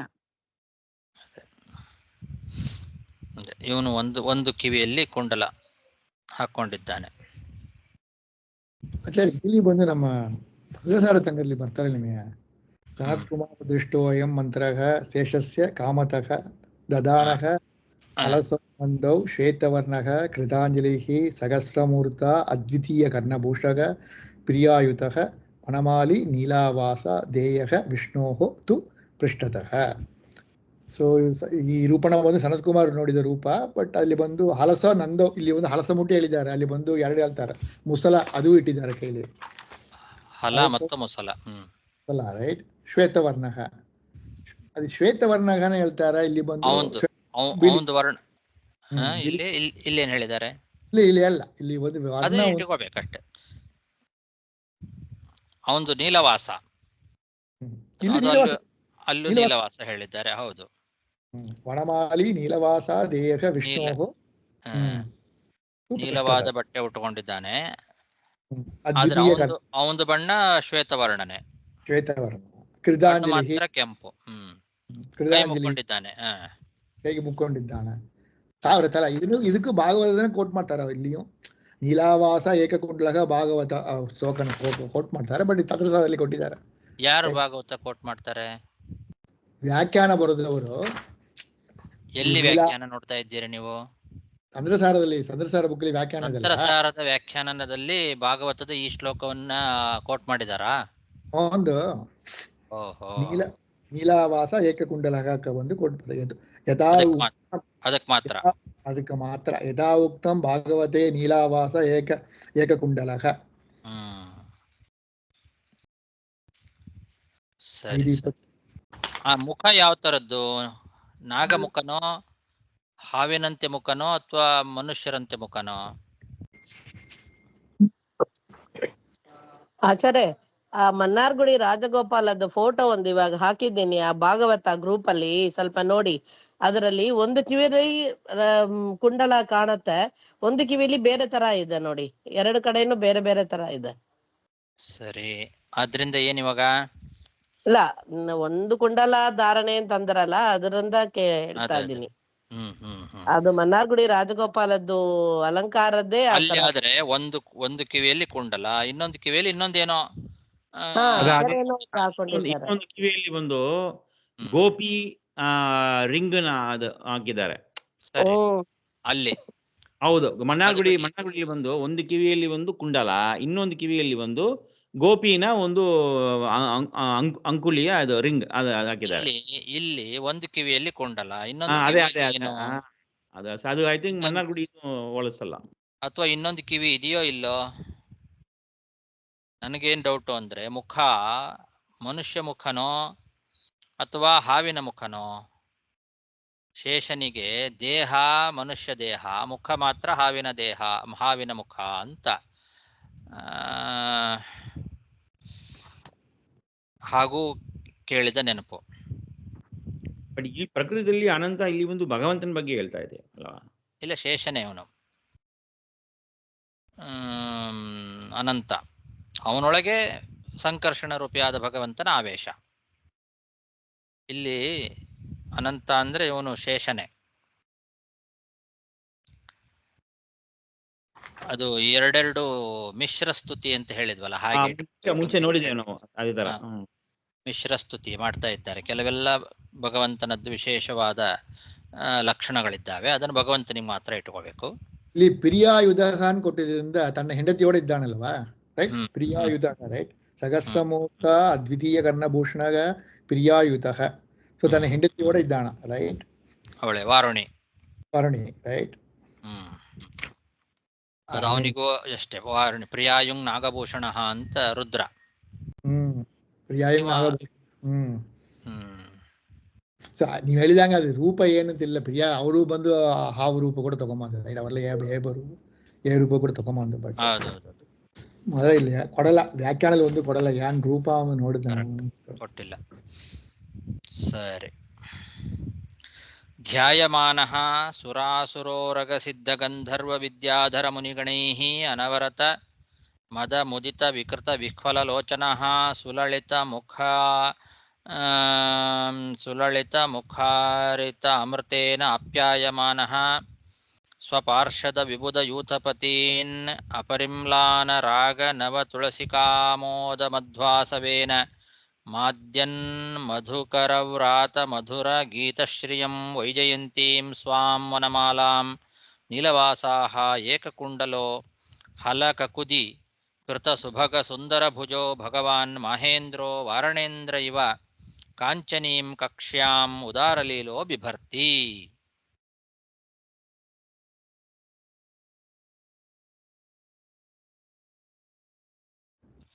ಕಕ್ಷ್ಯ ಅಂತಂದ್ರೆ ಉದರಬಂಧ ಅಂತ ಬರೆದಿದ್ದಾರೆ, ಹೊಟ್ಟೆಗೆ ಕಟ್ಟಿಕೊಳ್ತಕ್ಕಂಥದ್ದು. ಅದು ಆನೆಗೆ ಹೊಟ್ಟೆಗೆ ಸುತ್ತಲೂ ಬಂಗಾರದ ಕಕ್ಷ ಕಟ್ಟಿರ್ತಾರೆ. ಆನೆ ಮಹೇಂದ್ರ, ವಾರಣೇಂದ್ರ, ಇವನು ಯಾರು, ಐರಾವತ, ಅದಕ್ಕೆ ಬಂಗಾರದ್ದು ಹೊಟ್ಟೆಗೆ ಕಟ್ಟಿಕೊಳ್ತಕ್ಕಂತಹ ಒಂದು ಬಂಧ, ಕಕ್ಷ. ಏನದು, ಬೆಲ್ಟ್, ಹೊಟ್ಟೆಗೆ ಸೊಂಟಕ್ಕೆ ಕಟ್ಟಿಕೊಳ್ಳತಕ್ಕಂತಹ ಪಟ್ಟಿ. ಹಾಗೆ ಇಲ್ಲಿಯೂ ಕೂಡ ಇವನು ವೈಜಯಂತಿಯನ್ನ ಕಟ್ಟಿಕೊಂಡಿದ್ದಾನೆ ಅಂದ್ರೆ ಹೊಟ್ಟೆಗೆ ಕಟ್ಟಿಕೊಂಡಿರ್ಬೇಕಲ್ಲ. ಹಾಗಾದ್ರೆ ಅದನ್ನು ದೃಷ್ಟಾಂತ ಕೊಟ್ಟು ಹೇಳಿರೋದ್ರಿಂದ ಅವನು ಹೇಗೆ ಹೊಟ್ಟೆಗೆ ಐರಾವತ ಕಟ್ಟಿಕೊಂಡಿದ್ದಾನೋ ಬಂಗಾರದ್ದು, ಅದೇ ಥರ ಅಂತ ಅದನ್ನು ದೃಷ್ಟಾಂತ ಕೊಟ್ಟು ಹೇಳಿದ್ದಾರೆ. ಹಾಗಾದರೆ ಇಲ್ಲಿ ಹಾವಿನ ರೂಪ ತಗೊಂಡ್ರೆ ಹೇಗೆ? ಹೊಟ್ಟೆಗೆ ಬಂಗಾರದ ಇದನ್ನು ಕಟ್ಕೊಳ್ಳೋ ಹಾಗೆ, ಕಕ್ಷ ಇರೋ ಹಾಗೆ ಇಲ್ಲಿ ವೈಜಯಂತಿ ಮಾಲೆಯನ್ನ ಇವನು ಕೂಡ ಹೊಟ್ಟೆಗೆ ಕಟ್ಟಿಕೊಂಡಿದ್ದಾನೆ ಅಂತ ಇಟ್ಕೊಳ್ಬೋದಾ?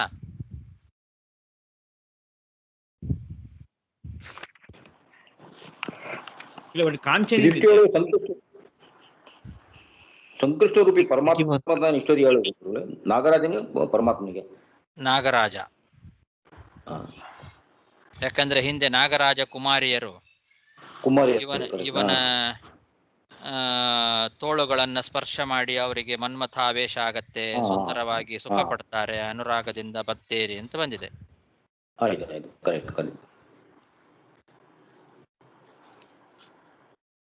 ಇಬ್ರು ಒಟ್ಟಿಗೆ ಇದ್ದಾರೆ ಅಂತ ಅರ್ಥ ಆಗತ್ತಾ? ಹೌದು, ಇದು ಮಿಶ್ರ ಸ್ತುತಿ. ಒಳಗೆ ಸಂಕರ್ಷಣ ರೂಪಿಯಾದ ಭಗವಂತನ ಆವೇಶ ಇದೆ ಇವನೊಳಗೆ. ಅನಂತ ಅಂದ್ರೆ ಇವನಿಗೆ ಹೆಸರು, ನಾಗನಿಗೆನೆ ಅನಂತ ಅಂತ ಹೆಸರು. ಅವನ ಒಳಗೆ ಸಂಕರ್ಷಣ ಆವಿಷ್ಟನಾಗಿದ್ದಾನೆ.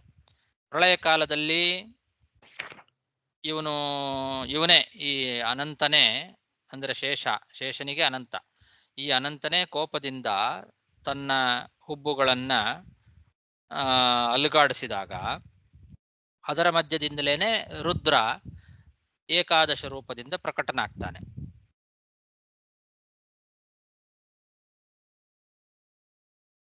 ಹಾವಿಯ ಕಿವಿಯಲ್ಲಿ ಆಚಾರ್ಯ. ಅದೇ ನಾನು ಕೇಳ್ತಾ ಇರೋದು, ಹಾವಿಗೆ ಕಿವಿ ಎಲ್ಲಿಂದ ಬಂತು? ಕುಂಡಲ ಯಾಕೆ ಹಾಕೊಂಡಿದ್ದಾನೆ? ಅದಕ್ಕೆ ಮುಖ ಅನ್ನೋದು ಹಾವಿನ ಮುಖ ಅಲ್ಲ, ಹಾಗಾದ್ರೆ ಮನುಷ್ಯ ಮುಖ ಇರಬೇಕು ಅಂತ. ದೇಹ ಮಾತ್ರ ಹಾವಿನ ದೇಹ ಇರಬೇಕು, ಅಥವಾ ಪೂರ್ತಿ ದೇಹನೇ ಮನುಷ್ಯ ರೂಪದಲ್ಲಿದೆಯೋ? ಹೆಡೆಗಳೆಲ್ಲಿಂದ ಬಂತು? ಇಲ್ಲ, ಆ ಹಾವಿ ಅದು ಪಾದ ಒಂದು ಹಾವಿ ತರ ಇದೆ, ಪಾದ ಒಂದು ಇದು ಅದು ನೋಡ್ತಾರೇನು ಬರ್ತಾ ಅಲ್ವಾ? ಪಾದಗಳನ್ನ ಪೂಜೆ ಮಾಡ್ತಾರೆ.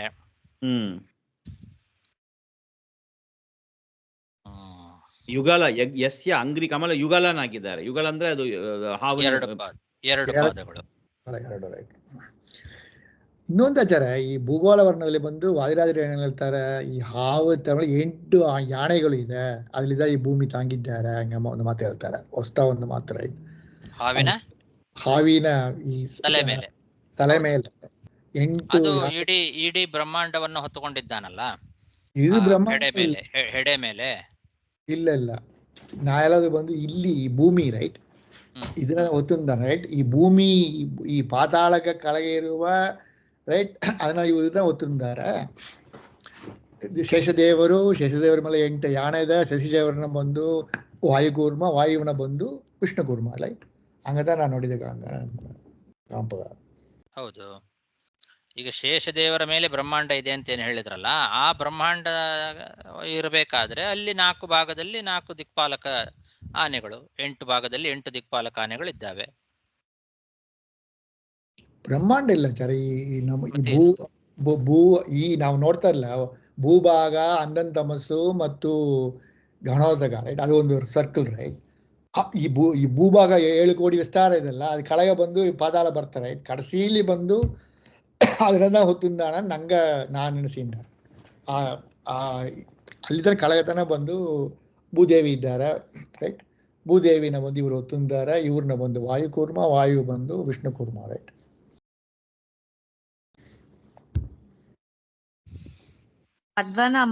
ಮಧ್ವನಾಮ ಅಲ್ಲಿನೂ ಕೊಟ್ಟಿದ್ದಾರಲ್ಲ, ವಾಯುದೇವರು ಎಲ್ಲತನ ಇದ್ ಮಾಡ್ತಾ ಇದ್ದಾರೆ, ಹೊರತಾ ಇದ್ದಾರೆ ಅಂತ.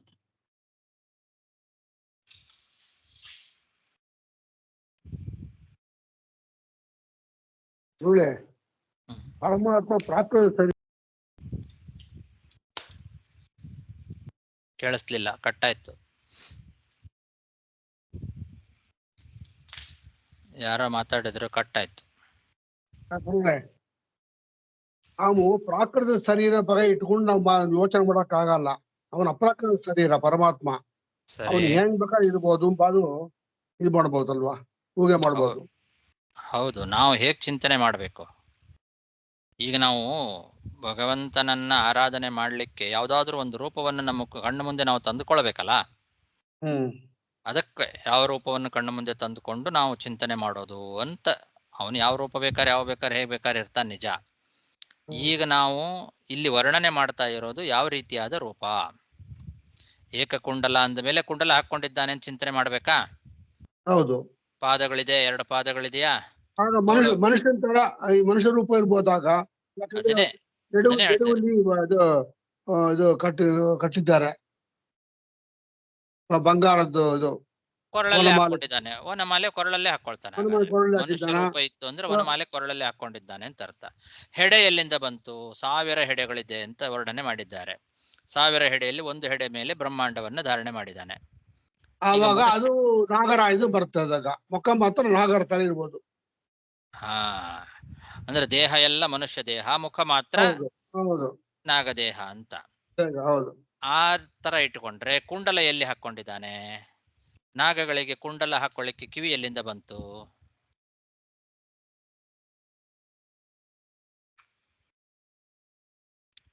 ನಾವು ಇರ್ಬೋದು ಅಂತ ಊಗೆ ಮಾಡ್ಬೇಕಾಗತ್ತೆ ಅಷ್ಟೇ.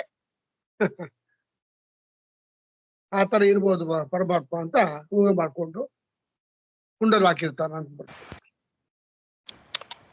ಅದನ್ನೇ ನಾವು ಹೇಗೆ ಊಹೆ ಮಾಡೋದು ಅಂತ.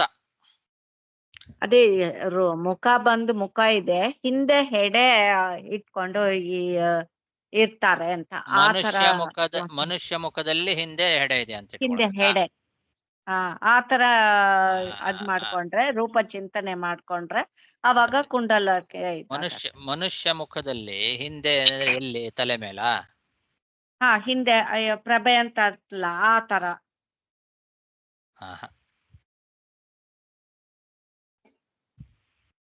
ಭಗವಂತನಿಗೆ ಹಿಂದೆ ಶೇಷ ಹೆಡೆ ಏರಿ ತೆಗೆದು ಛತ್ರಿ ತರ ಇದ್ದಾನೆ, ಅದು ಬೇರೆ. ಅವನು ಬೇರೆ, ಇವನು ಬೇರೆ. ಇವನಿಗೇನೆ, ನಾಗರಾಜನಿಗೇನೆ, ಅನಂತನೇ ಹೆಡೆಗಳನ್ನ ಎತ್ತಿ ಆ ಹೆಡೆಯಲ್ಲಿ 1000 ಹೆಡೆಗಳು. ಕುಂಡಲೆಯಲ್ಲಿ ಧಾರಣೆ ಮಾಡದ. ಕಿವಿನೇ ಇಲ್ಲಲ್ಲ, ಹಾವಿಗೆ ಕಿವಿ ಇದೆಯಾ? ಇಲ್ಲಲ್ಲ. ಇಲ್ಲ ಆಚಾರ್ಯ, ಒಂದು ಅನಿಸಿಕೆ ಅಂದ್ರೆ ದೇವತೆಗಳು ಇಚ್ಛಾರೂಪಿಗಳಲ್ಲ ಆಚಾರ್ಯ, ಅವ್ರು ಯಾವ ರೂಪ ತಗೋಬೋದಲ್ಲ. ಸರಿ. ಅದರಿಂದ ಈ ಸ್ತೋತ್ರವನ್ನು ಬರಿಬೇಕಾದ್ರೆ ನಾಗರಾಜ ಮನುಷ್ಯ ರೂಪ, ಅಂತರ್ಯಾಮಿಯಾಗಿ ಸಂಕರ್ಷಣ ಅಂತ ತಗೊಂಡ್ರೆ ಹೆಡೆ ಇಲ್ಲ. ಹಾಗಾದ್ರೆ ಇಲ್ಲಿ ಹೆಡೆ ಚಿಂತನೆ ಮಾಡಬಾರದು. ಅಲ್ಲ, ಹೆಡೆ ಅನ್ನೋ ಶಬ್ದಕ್ಕೆ ಬೇರೆ ಏನಾರ ಅರ್ಥ ಮಾಡ್ಬೋದು ಆಚಾರ್ಯ? ವ್ಯಾಖ್ಯಾನದಲ್ಲಿ ಕೊಟ್ಟಿದ್ದಾರೆ. ಇಲ್ಲಿ ಹೆಡೆ ಇದೆ ಅಂತ ಎಲ್ಲರೂ ಹೇಳಿದಾರಾ? ಇಲ್ಲಲ್ಲ. ಎಲ್ಲಿ ಹೇಳಿಲ್ವೇ? ತಂತ್ರಸಾರ ಸಂಗ್ರಹದಲ್ಲಿ ಇನ್ನೊಂದ್ಸಲ ಓದ್ರಿ ಆ ಶ್ಲೋಕ. ನನ್ನ ಹತ್ರ ಇವಾಗ ಆಚಾರ್ಯ. ಅಲ್ಲ, ಇವರು ನಾರಾಯಣ ತಂತ್ರಸಾರ ಸಂಗ್ರಹದ ಮಧ್ಯಾಹ್ನ ಶ್ಲೋಕ ಓದ್ರಿ. ದದಾನಃ ಅಲಸೌ ನಂದೌ ಶ್ವೇತವರ್ಣಃ ಕೃತಾಂಜಲಿಃ ಸಹಸ್ರಮೂರ್ತ ಅದ್ವಿತೀಯ ಕರ್ಣಭೂಷಃ ಪ್ರಿಯಾ. ಸಹಸ್ರಮೂರ್ಧ ಅಂತಿದೆ, 1000 ಹೆಡೆಗಳು. ಆಮೇಲೆ ಅದ್ವಿತೀಯ ಕರ್ಣಭೂಷಣ ಅಂತಿದೆ. ಈ ಕಡೆ 1000 ಹೆಡೆಗಳು ಇದೆ, ಕರ್ಣವಾದ ಭೂಷಣಗಳನ್ನ ಹಾಕೊಂಡಿದ್ದಾನೆ, ಅದ್ವಿತೀಯವಾದ ಕರ್ಣಭೂಷಣವನ್ನು ಹಾಕೊಂಡಿದ್ದಾನೆ. ಹೆಡೆಯೂ ಇದೆ, ಕರ್ಣಭೂಷಣನೂ ಇದೆ. ಇದನ್ನೆರಡನ್ನು ಹೇಗೆ ಕೂಡಿಸೋದು? ಮುಖ, ಮನುಷ್ಯ ಮುಖ ಅಂತ ಇಟ್ಟುಕೊಂಡ್ರೆ ಕುಂಡಲಗಳನ್ನು ಕೂಡಿಸ್ಬೋದು. ಹಾವಿನ ಮುಖ ಅಂತ ಇಟ್ಟುಕೊಂಡ್ರೆ ಕುಂಡಲ ಕೂಡಿಸ್ಲಿಕ್ಕೆ ಬರೋದಿಲ್ಲ. ಮನುಷ್ಯ ಮುಖ ಅಂತ ಇಟ್ಟುಕೊಂಡ್ರೆ 1000 ಹೆಡೆ ಕೂಡಿಸ್ಲಿಕ್ಕೆ ಬರೋದಿಲ್ಲ. ಅದೇ ಆಚಾರ್ಯ, ಈಗ ನನ್ನ ಅನಿಸಿಕೆ ಏನಂದ್ರೆ, ಅಂತರ್ಯಾಮಿ ವೇಕ್ಷವಾಗುವಾಗ ಕರ್ಣಕುಂಡಗಳಲ್ಲ, ಸ್ತೋತ್ರವನ್ನು ಮಾಡುವಾಗ ಅನಂತನ ಅಲ್ಲಿ ಹೇಳ್ಬೇಕಲ್ಲ, ಇಲ್ಲೆಲ್ಲ ಒಂದ್ ಕಡೆ ತೋರ್ಸ್ಬೇಕಲ್ಲ, ಅನಂತರ ಅಂತರ್ಯಾಮಿಯಾಗಿ ಸಂಕರ್ಷಣ ಇದ್ದಾನೆ ಅಂತ ತೋರ್ಸ್ಬೇಕಲ್ಲ ಇಲ್ಲಿ ಎಲ್ಲಾರ. ಅದಕ್ಕೋಸ್ಕರ ಹಂಗ ಬರ್ತಿದ್ದ. ಇಲ್ಲಿ ಬಂದು ಯಾವ ವಾಮಕರ್ಣೆ ಭೂಷಣಂ ದಕ್ಷಿಣ ಕರ್ಣೇತು ನಾಸ್ತಿ ಇತಿ ಲಕ್ಷ್ಯತೆ. ಅದ್ಯಾರು ಬರೆದಿದ್ದಾರೆ? ಅದು ವ್ಯಾಖ್ಯಾನದ ಕೊಟ್ಟಿದ್ದಾರೆ, ತಂತ್ರಸಾರಂಗ ವ್ಯಾಖ್ಯಾನ. ಹಾಗಾದ್ರೆ 2 ಕಿವಿ ಇದೆ, 2 ಕಿವಿ ಇದೆ. ಅದರಲ್ಲಿ ಎಡಗಡೆ ಕಿವಿಯಲ್ಲಿ ಹಾಕೊಂಡಿದ್ದಾನೆ, ಕರ್ಣೇತು ನಾಸ್ತಿ ಇತಿ. ಬಲಗಡೆ ಕಿವಿಯಲ್ಲಿ ಇಲ್ಲ, ಏನು ಇಲ್ಲ ಅಂತ ಅರ್ಥ. ನಾನು ಅದನ್ನೇ ಅವಾಗಿಂದ ಕೇಳ್ತಾ ಇದ್ನಲ್ಲ ನಿಮಗೆ, ಇನ್ನೊಂದು ಕಿವಿಯಲ್ಲಿ ಏನಿದೆ ಅಂತ. ಹೇಳಲಿಲ್ಲ, ಇವಾಗ ನೋಡಿದ್ರಾ? ಹಾಗಾದ್ರೆ 2 ಕಿವಿ ಇದೆ. ಒಂದು ಕಿವಿಯಲ್ಲಿ ಕುಂಡಲ ಹಾಕೊಂಡಿದ್ದಾನೆ, ಏಕಕುಂಡಲ ಅಂತ ಇಲ್ಲಿ ಭಾಗವತ ಹೇಳಿದೆ. ಇನ್ನೊಂದು ಕಿವಿ ಖಾಲಿನೇ ಇದೆ, ಅಲ್ಲಿ ಏನು ಹಾಕೊಂಡಿಲ್ಲ. ಅದನ್ನ ನೋಡೇ ಇವಾಗೆಲ್ಲ ಸ್ಟೈಲ್ ಮಾಡ್ತಾ ಇರೋದು. ಹಾಗಾದ್ರೆ ಒಂದೇ ಕಿವಿಗೆ ಕುಂಡಲ ಹಾಕೊಂಡು ಎಲ್ರು ವಾಮಕರ್ಣೆ ಭೂಷಣ 2 ಕಿವಿಯಲ್ಲಿ ಇದ್ದಾನೆ. ಅದು ಅದ್ವಿತೀಯ ಕರ್ಣ ಭೂಷಣ ಇತಿ ವಿಚ್ಚಿತ್ಯ ದ್ವಿತೀಯ ಕರ್ಣೆ ಭೂಷಣಂ ನಾಸ್ತಿ ಇತಿ ಅರ್ಥಂ. ಯಾರ್ದು ವ್ಯಾಖ್ಯಾನ ಅದು? ತಾಕ ಅಂತ ಕೊಟ್ಟಿದ್ದಾರೆ. ತಾಕ ಅಂದ್ರೆ ಯಾರು ನೋಡ್ಬೇಕು. ತಾಕ ಅಂದ್ರೆ ಚಲಾರಿ ತಾಕ ಕೊಟ್ಟಿದ್ದಾರೆ. ಯಾರು ನೋಡ್ಬೇಕು? ಫಸ್ಟ್ ಇಲ್ಲಿ ಬಂದು ಚಲಾರಿ ಶೇಷಾಚಾರ್ಯ ಕೃತ ತಂತ್ರಸಾರ್ಥ ಸಂಗ್ರಹ, ಅದು ಒಂದು ವ್ಯಾಖ್ಯಾನ. ಶ್ರೀ ರಘುನಾಥ ತೀರ್ಥ ವಿರಚಿತ ತತ್ವ ಕಣಿಕೆಯ ತತ್ವ ಕಣಿಕ ಇದೆ, ತತ್ವ ಕಣಿಕ ಅಂತ ಅರ್ಥ. ತಾಕ ಅಂದ್ರೆ ಹ್ಮ್ ಛಲಾರಿ ಶೇಷಾಚಾರ. ಇದು ಇಲ್ಲ ಶ್ರೀ ರಘುನಾಥ ತೀರ್ಥರು. ರಘುನಾಥ ತೀರ್ಥರು ರಘುನಾಥ ತೀರ್ಥರು ವ್ಯಾಖ್ಯಾನದಲ್ಲಿ ಬರೆದಿದ್ದಾರೆ. ಎರಡು ಕಿವಿಯಲ್ಲಿ ಒಂದು ಕಿವಿ ಖಾಲಿ ಇದೆ, ಇನ್ನೊಂದು ಕಿವಿಯಲ್ಲಿ ಮಾತ್ರ ಕುಂಡಲ, ಎಡಗಡೆ ಮಾತ್ರ ಕುಂಡಲ. ಹಾಗಾದ್ರೆ ಇದು ಮನುಷ್ಯ ಮುಖ, ಆದ್ರೂ 1000 ಹೆಡೆಗಳಿದ್ದಾವೆ. ಸಹಸ್ರ ಶೀರ್ಷ ಅನ್ನೋದಕ್ಕೆ ಏನ್ ಬರೀತಾರೆ ನೋಡಿ ವ್ಯಾಖ್ಯಾನದಲ್ಲಿ. ಸಹಸ್ರ ಶೀರ್ಷಾಂಬಕ ಬಂದು ಪೂರ್ವೇ ಪೂರ್ವಮಶ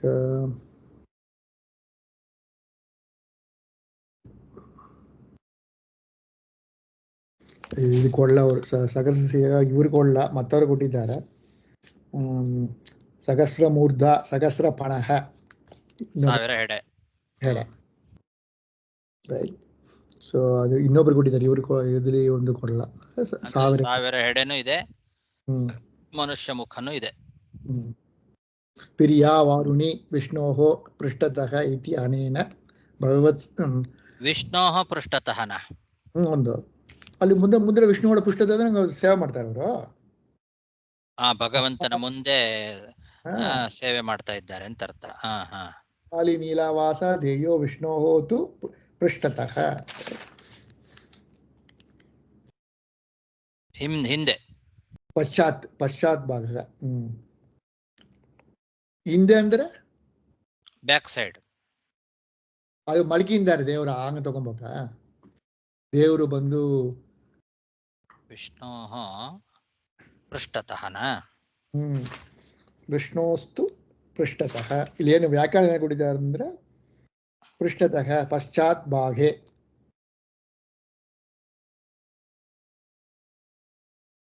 ಮುಂದೆ ಅಂತಾನೆ ಅರ್ಥ, ಭಗವಂತನ ಮುಂದೆ ಎದುರಿಗೆ. ಅದೇ ಪಾದ ಪೂಜೆ ಮಾಡ್ತಾ ಇದ್ದಾರೆ ಅಲ್ಲ. ಯಾರು ಪಾದ ಪೂಜೆ ಮಾಡ್ತಾರೆ? ಅವರು ಭಗವಂತನ ಪಾದ ಪೂಜೆ, ವಾರುಣಿ ಅವರು ಎಲ್ಲ.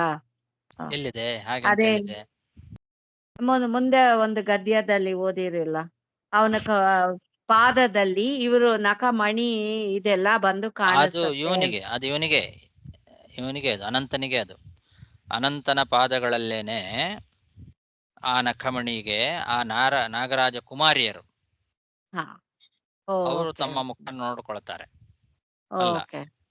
ಅಲ್ಲ ಅವ್ರ ಪಾದ ಪೂಜೆ ಅನಂತ ದೇವರಿಗೆ ಹಿಂದೆದಲ್ಲಿ ಪಾದ ಪೂಜೆ ಮಾಡುವಾಗ ಈ ಕುಮಾರಿಯರು ಅನಂತನಲ್ಲಿ ಇದೆಲ್ಲ ನೋಡ್ಕೋತಾರೆ ಅಂತ. ಅದು ಎಷ್ಟನೇ ಗದ್ಯ? 4ನೇದು.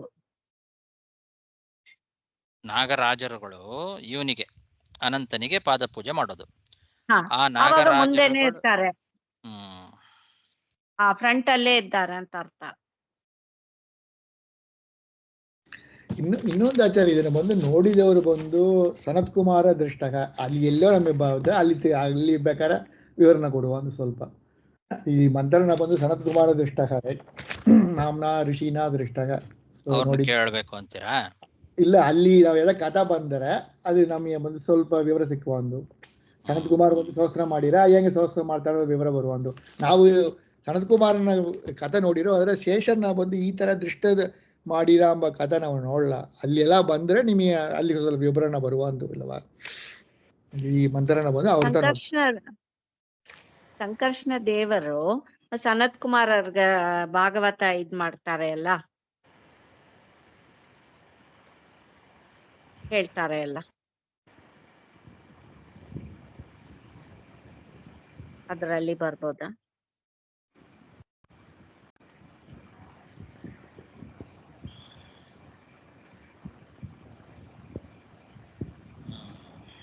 ನೋಡೋಣ.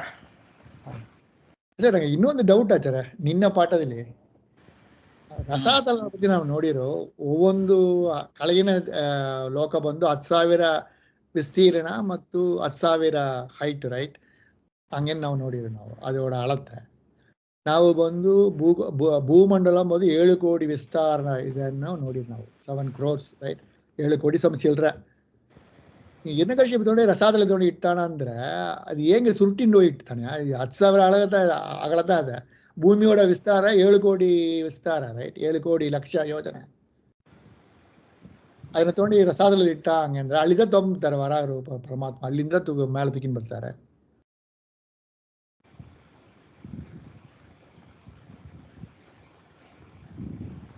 ಗೊತ್ತಾಗ್ಲಿಲ್ಲ ಏನಂತ. ರಸಾತಲ ವಿಸ್ತೀರ್ಣೇನು 10,000 ಯೋಜನೆ ಹೋಗಿರತ್ತೆ ಭೂಮಿ ಅಂತನಾ? ಒಂದು ಅಲ್ಲಿ ತನಕ ಹೋಯ್ದಲ್ಲ ಭೂಮಿ. ಹೌದು, ಅದನ್ನ ತಗೊಂಡು ಬಂದು ಮೇಲೆ ಇಟ್ಟ. ಕರೆಕ್ಟ್ ತಾನೆ? ಏನಾಯ್ತು? ಅಲ್ಲಿಲ್ಲ, ನಮ್ಮ ಭೂಮಿಯೋட ವಿಸ್ತಾರಣೆ ಏನು 7 ಕೋಟಿ 14 ಲಕ್ಷ ಯೋಜನೆ ಅದು ಭೂಮಿಯೋட ವಿಸ್ತಾರಣೆ, ರೈಟ್? ನೀವು ರಸಾತಲೋಡ ಲೋಕದ ವಿಸ್ತಾರಣೆ ಏನು 10,000 ಯೋಜನೆ. ಕಡಿಮೆ ಇದೆ ಅಂತ. ಒಂದು 7 ಕೋಟಿ 14 ಲಕ್ಷ ಇಲ್ಲಿ, 10,000 ಇಲ್ಲಿ. ಅಂತದ್ದು ಇಷ್ಟು ದೊಡ್ಡ ಭೂಮಿ ಅಷ್ಟು ಸಣ್ಣ ರಸಾತಲದೊಳಗೆ ಹೆಂಗೋಯ್ತು ಅಂತನಾ? ಅಲ್ಲಿವರೆಗೂ ಹೋಗಿತ್ತು ಅಂತ. ಇದು ಅದರ ಹೊರಗೆ ಏನಿದೆ? ಏನು ಹೊರಗೆ ಏನಿದೆ ಅಂದ್ರೆ ಅದಕ್ಕೆ ಮೇಲೆ ಲೋಕ, ರೈಟ್? ನಾವು ಅದಕ್ಕೆ ಮೇಲೆ ಲೋಕ ಬರ್ತಾ ಹಂಗೆ, ರೈಟ್? ಕೆಳಗೆ ಹೋಗಿತ್ತು ಭೂಮಿಯನ್ನ. ಈ ಘನೋದಕ ಸಮುದ್ರ ಇದೆಯಲ್ಲ, ಆ ಸಮುದ್ರದ ಒಳಗೆ. ಅದಕ್ಕೆ ಪಾದಾಳಕ್ಕೆ ಕೆಳಗೆ ಇರೋದ ಘನೋದಕ ಸಮುದ್ರ, ರೈಟ್? ಅದರ ಕೆಳಗಿದೆಯಾ? ಒಂದು ಪಾದಾಳಕ್ಕೆ ಕೆಳಗಡೆ ಬರ್ತದಲ್ಲ. ಈಗ ಅವನು ಮುಳುಗಿಸಿದ್ದು ನೀರಿನೊಳಗಲ್ವಾ ಭೂಮಿಯನ್ನ? ಹಿರಣ್ಯಾಕ್ಷ ಭೂಮಿಯನ್ನ ತಗೊಂಡು ಹೋಗಿ ಮುಳುಗಿಸಿದ್ನಲ್ಲ. ಬಟ್ ನಾವೇನ್ ಹೇಳ್ತಾರೆ, ರಸಾತಲದಲ್ಲಿದ್ದು ವರಾಹ ರೂಪ ಪರಮಾತ್ಮ ಎತ್ತಿಂಡು ಬಂದ್ರು ಎಂಬುದು 3ನೇ ಅಧ್ಯಾಯ 14ನೇ ಅಧ್ಯಾಯದಲ್ಲಿ, 3ನೇ ಸ್ಕಂದ 14ನೇ ಅಧ್ಯಾಯದಲ್ಲಿ ನೋಡಿರು, ರೈಟ್? ರಸಾತಲದಿಂದ ಎತ್ತಿನ ಮೇಲೆ ತಗೊಂಡ್ ಬರ್ತಾರೆ ದೇವರು, ಅನಾಯಾಸವಾಗಿ ತಗೊಂಡ್ಬರ್ತಾರೆ. ಹಂಗೇನು ಅಂದ್ರೆ ನೀರೊಳಗಲ್ಲ ಹಾಗಾದ್ರೆ ಇದು? ಸೊ ಅದೇ ನಂಗೆ ಡೌಟ್, ಇದು ಹೆಂಗೆ ತಗೊಂಬಾದು? ಬೇರೆ ಇನ್ನೊಂದೆಲ್ಲೋ ಘನೋದಕ ಸಮುದ್ರದ ಒಳಗೆ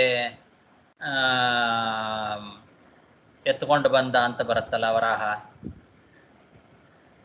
ಹಂಗ ಭೂಮಿಯನ್ನ ಕೋರೆದಾಡೆ ಒಳಗಿಟ್ಟುಕೊಂಡು ನಾವು ಘನೋದಕ ಸಮುದ್ರದಿಂದ ಮೇಲೆತ್ತಿ ತಗೊಂಡು ಬಂದು ಅದರ ಕಕ್ಷೆಯಲ್ಲಿ, ಭೂಮಿಯ ಕಕ್ಷೆಯಲ್ಲಿ ಅದನ್ನ ನಿಲ್ಲಿಸಿ ಪುನಃ ಮತ್ತೆ ಕೆಳಗೆ ಹೋಗಿ ಅವನನ್ನ ಸಂಹಾರ ಮಾಡ್ತಾನೆ.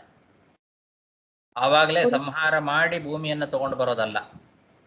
ಪುರಂದರದಾಸರ ಒಂದು ರಾಮರ ಕೃತಿಯಲ್ಲಿನೂ ಭೂಮಿಯನ್ನು ನೀರೊಳಗೆ ಮುಳುಗಿ ತಗೊಬಂದ ವರಾಹ ಅಂತ ಒಂದು ಇದು ಬರುತ್ತೆ. ಅದೇ, ನೀರೊಳಗೆ ಮುಳುಗಿ ಅಲ್ಲಿಂದ ಅದನ್ನ ಎತ್ತಿ ತಗೊಂಡು ಬಂದು ತನ್ನ ಕಕ್ಷೆಯಲ್ಲಿ, ಸರಿಯಾದ ಕಕ್ಷೆಯಲ್ಲಿ ನಿಲ್ಲಿಸಿ ಮತ್ತೆ ಹೋಗಿ ಆ ಹಿರಣ್ಯಾಕ್ಷನನ್ನ ಸಂಹಾರ ಮಾಡಿದ. 2 ಸಲ ಆಗತ್ತೆ ಇದು ಹಿರಣ್ಯಾಕ್ಷನ ಸಂಹಾರ. ಆದಿವರಾಹ ಮತ್ತು ಈ ಕಲ್ಪದಲ್ಲಿ ನಡೆದ ವರಾಹ ಬೇರೆ, ಯಜ್ಞವರಾಹ. ಇಲ್ಲಿ 2 ಸಲನೂ ಹಿರಣ್ಯಾಕ್ಷನನ್ನ ಒಂದೊಂದ್ ಸಲ ಒಂದೊಂದ್ ಥರ ಸಂಹಾರ ಮಾಡ್ತಾನೆ. ಒಂದ್ಸಲ ಕಿವಿ ಚುಚ್ಚಿ ಸಂಹಾರ ಮಾಡ್ತಾನೆ, ಇನ್ನೊಂದು ಸಲ ಅವನನ್ನ ಹೊಡೆದು ಸಂಹಾರ ಮಾಡ್ತಾನೆ ಅಂತ ಹಿಂಗೇನೋ ಇದೆ.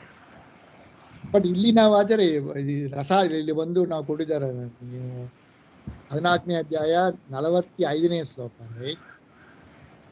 ಅಲ್ಲಿ ಬಂದು ರಸಾತಲದಲ್ಲಿ ಇರುವ ಭೂಮಿನ ಬಂದು ಮೇಲೆ ತೊಂದ ಯಾರನ್ನೆಲ್ಲ ಮುಳ್ಳ ತುಂಬ ಕೊಟ್ಟಿದ್ದಾರೆ, ರೈಟ್? ಹಂಗತ ನಾನು ನೋಡಿದ್ರು. ಈಗ ಇದೆಲ್ಲ ರಸಾತಳ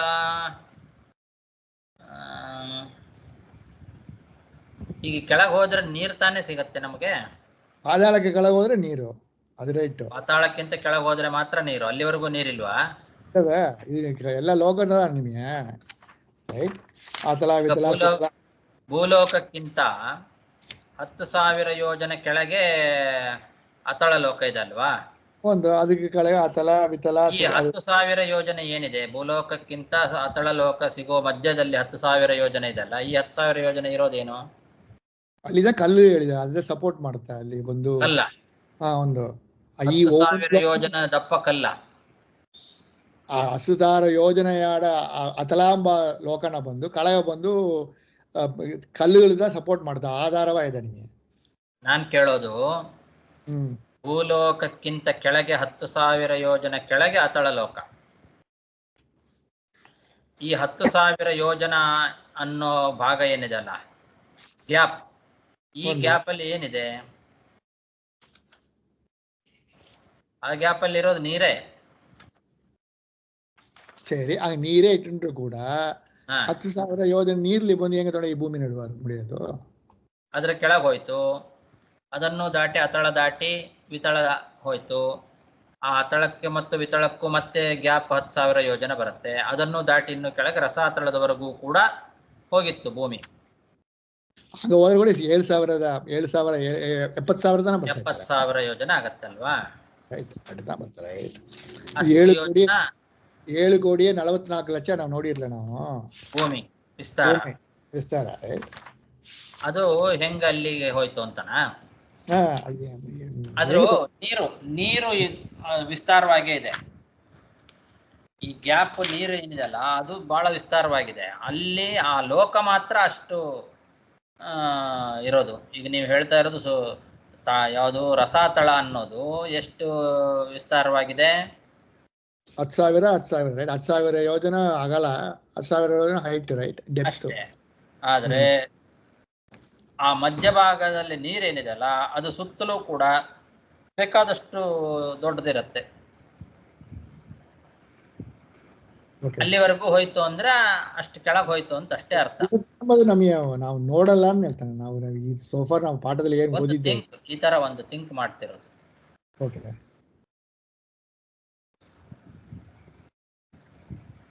ಈ ಲೋಕಗಳೆಲ್ಲ ಅಲ್ಲಲ್ಲಲ್ಲಿ ಇದ್ದಾವೆ. ಅದರ ಸುತ್ತಮುತ್ತಲೆಲ್ಲ ಪೂರ್ತಿ ನೀರೇ ತುಂಬಿಕೊಂಡಿದೆ ಅಂತ. ಅಲ್ಲ, ಭೂಮಿನಲ್ಲಿ ಇಟ್ಟು ಅದು ಫ್ಲೋಟ್ ಆಗ್ತಾ ಇರ್ತಲ್ಲ ಗುರುಗಳೇ, ಇದು ಇಟ್ಟು ಬಿಟ್ಟು ಮುಚ್ಚೋದಲ್ಲ ಅಲ್ವಾ, ನೀರಲ್ಲಿ ಫ್ಲೋಟ್ ಆಗೋದಲ್ಲ ಅದು. ಆವಾಗ 7 ಲಕ್ಷ ಕೋಟಿ ನಮ್ಗೆ ಬೇಕಾಗಿಲ್ಲಲ್ಲ. ಭೂಮಿಯ ಒಂದು ಭಾಗ ನೀರಲ್ಲಿ ಮುಳುಗಿರೋ ಸಾಕಾಗಿತ್ತಲ್ಲ.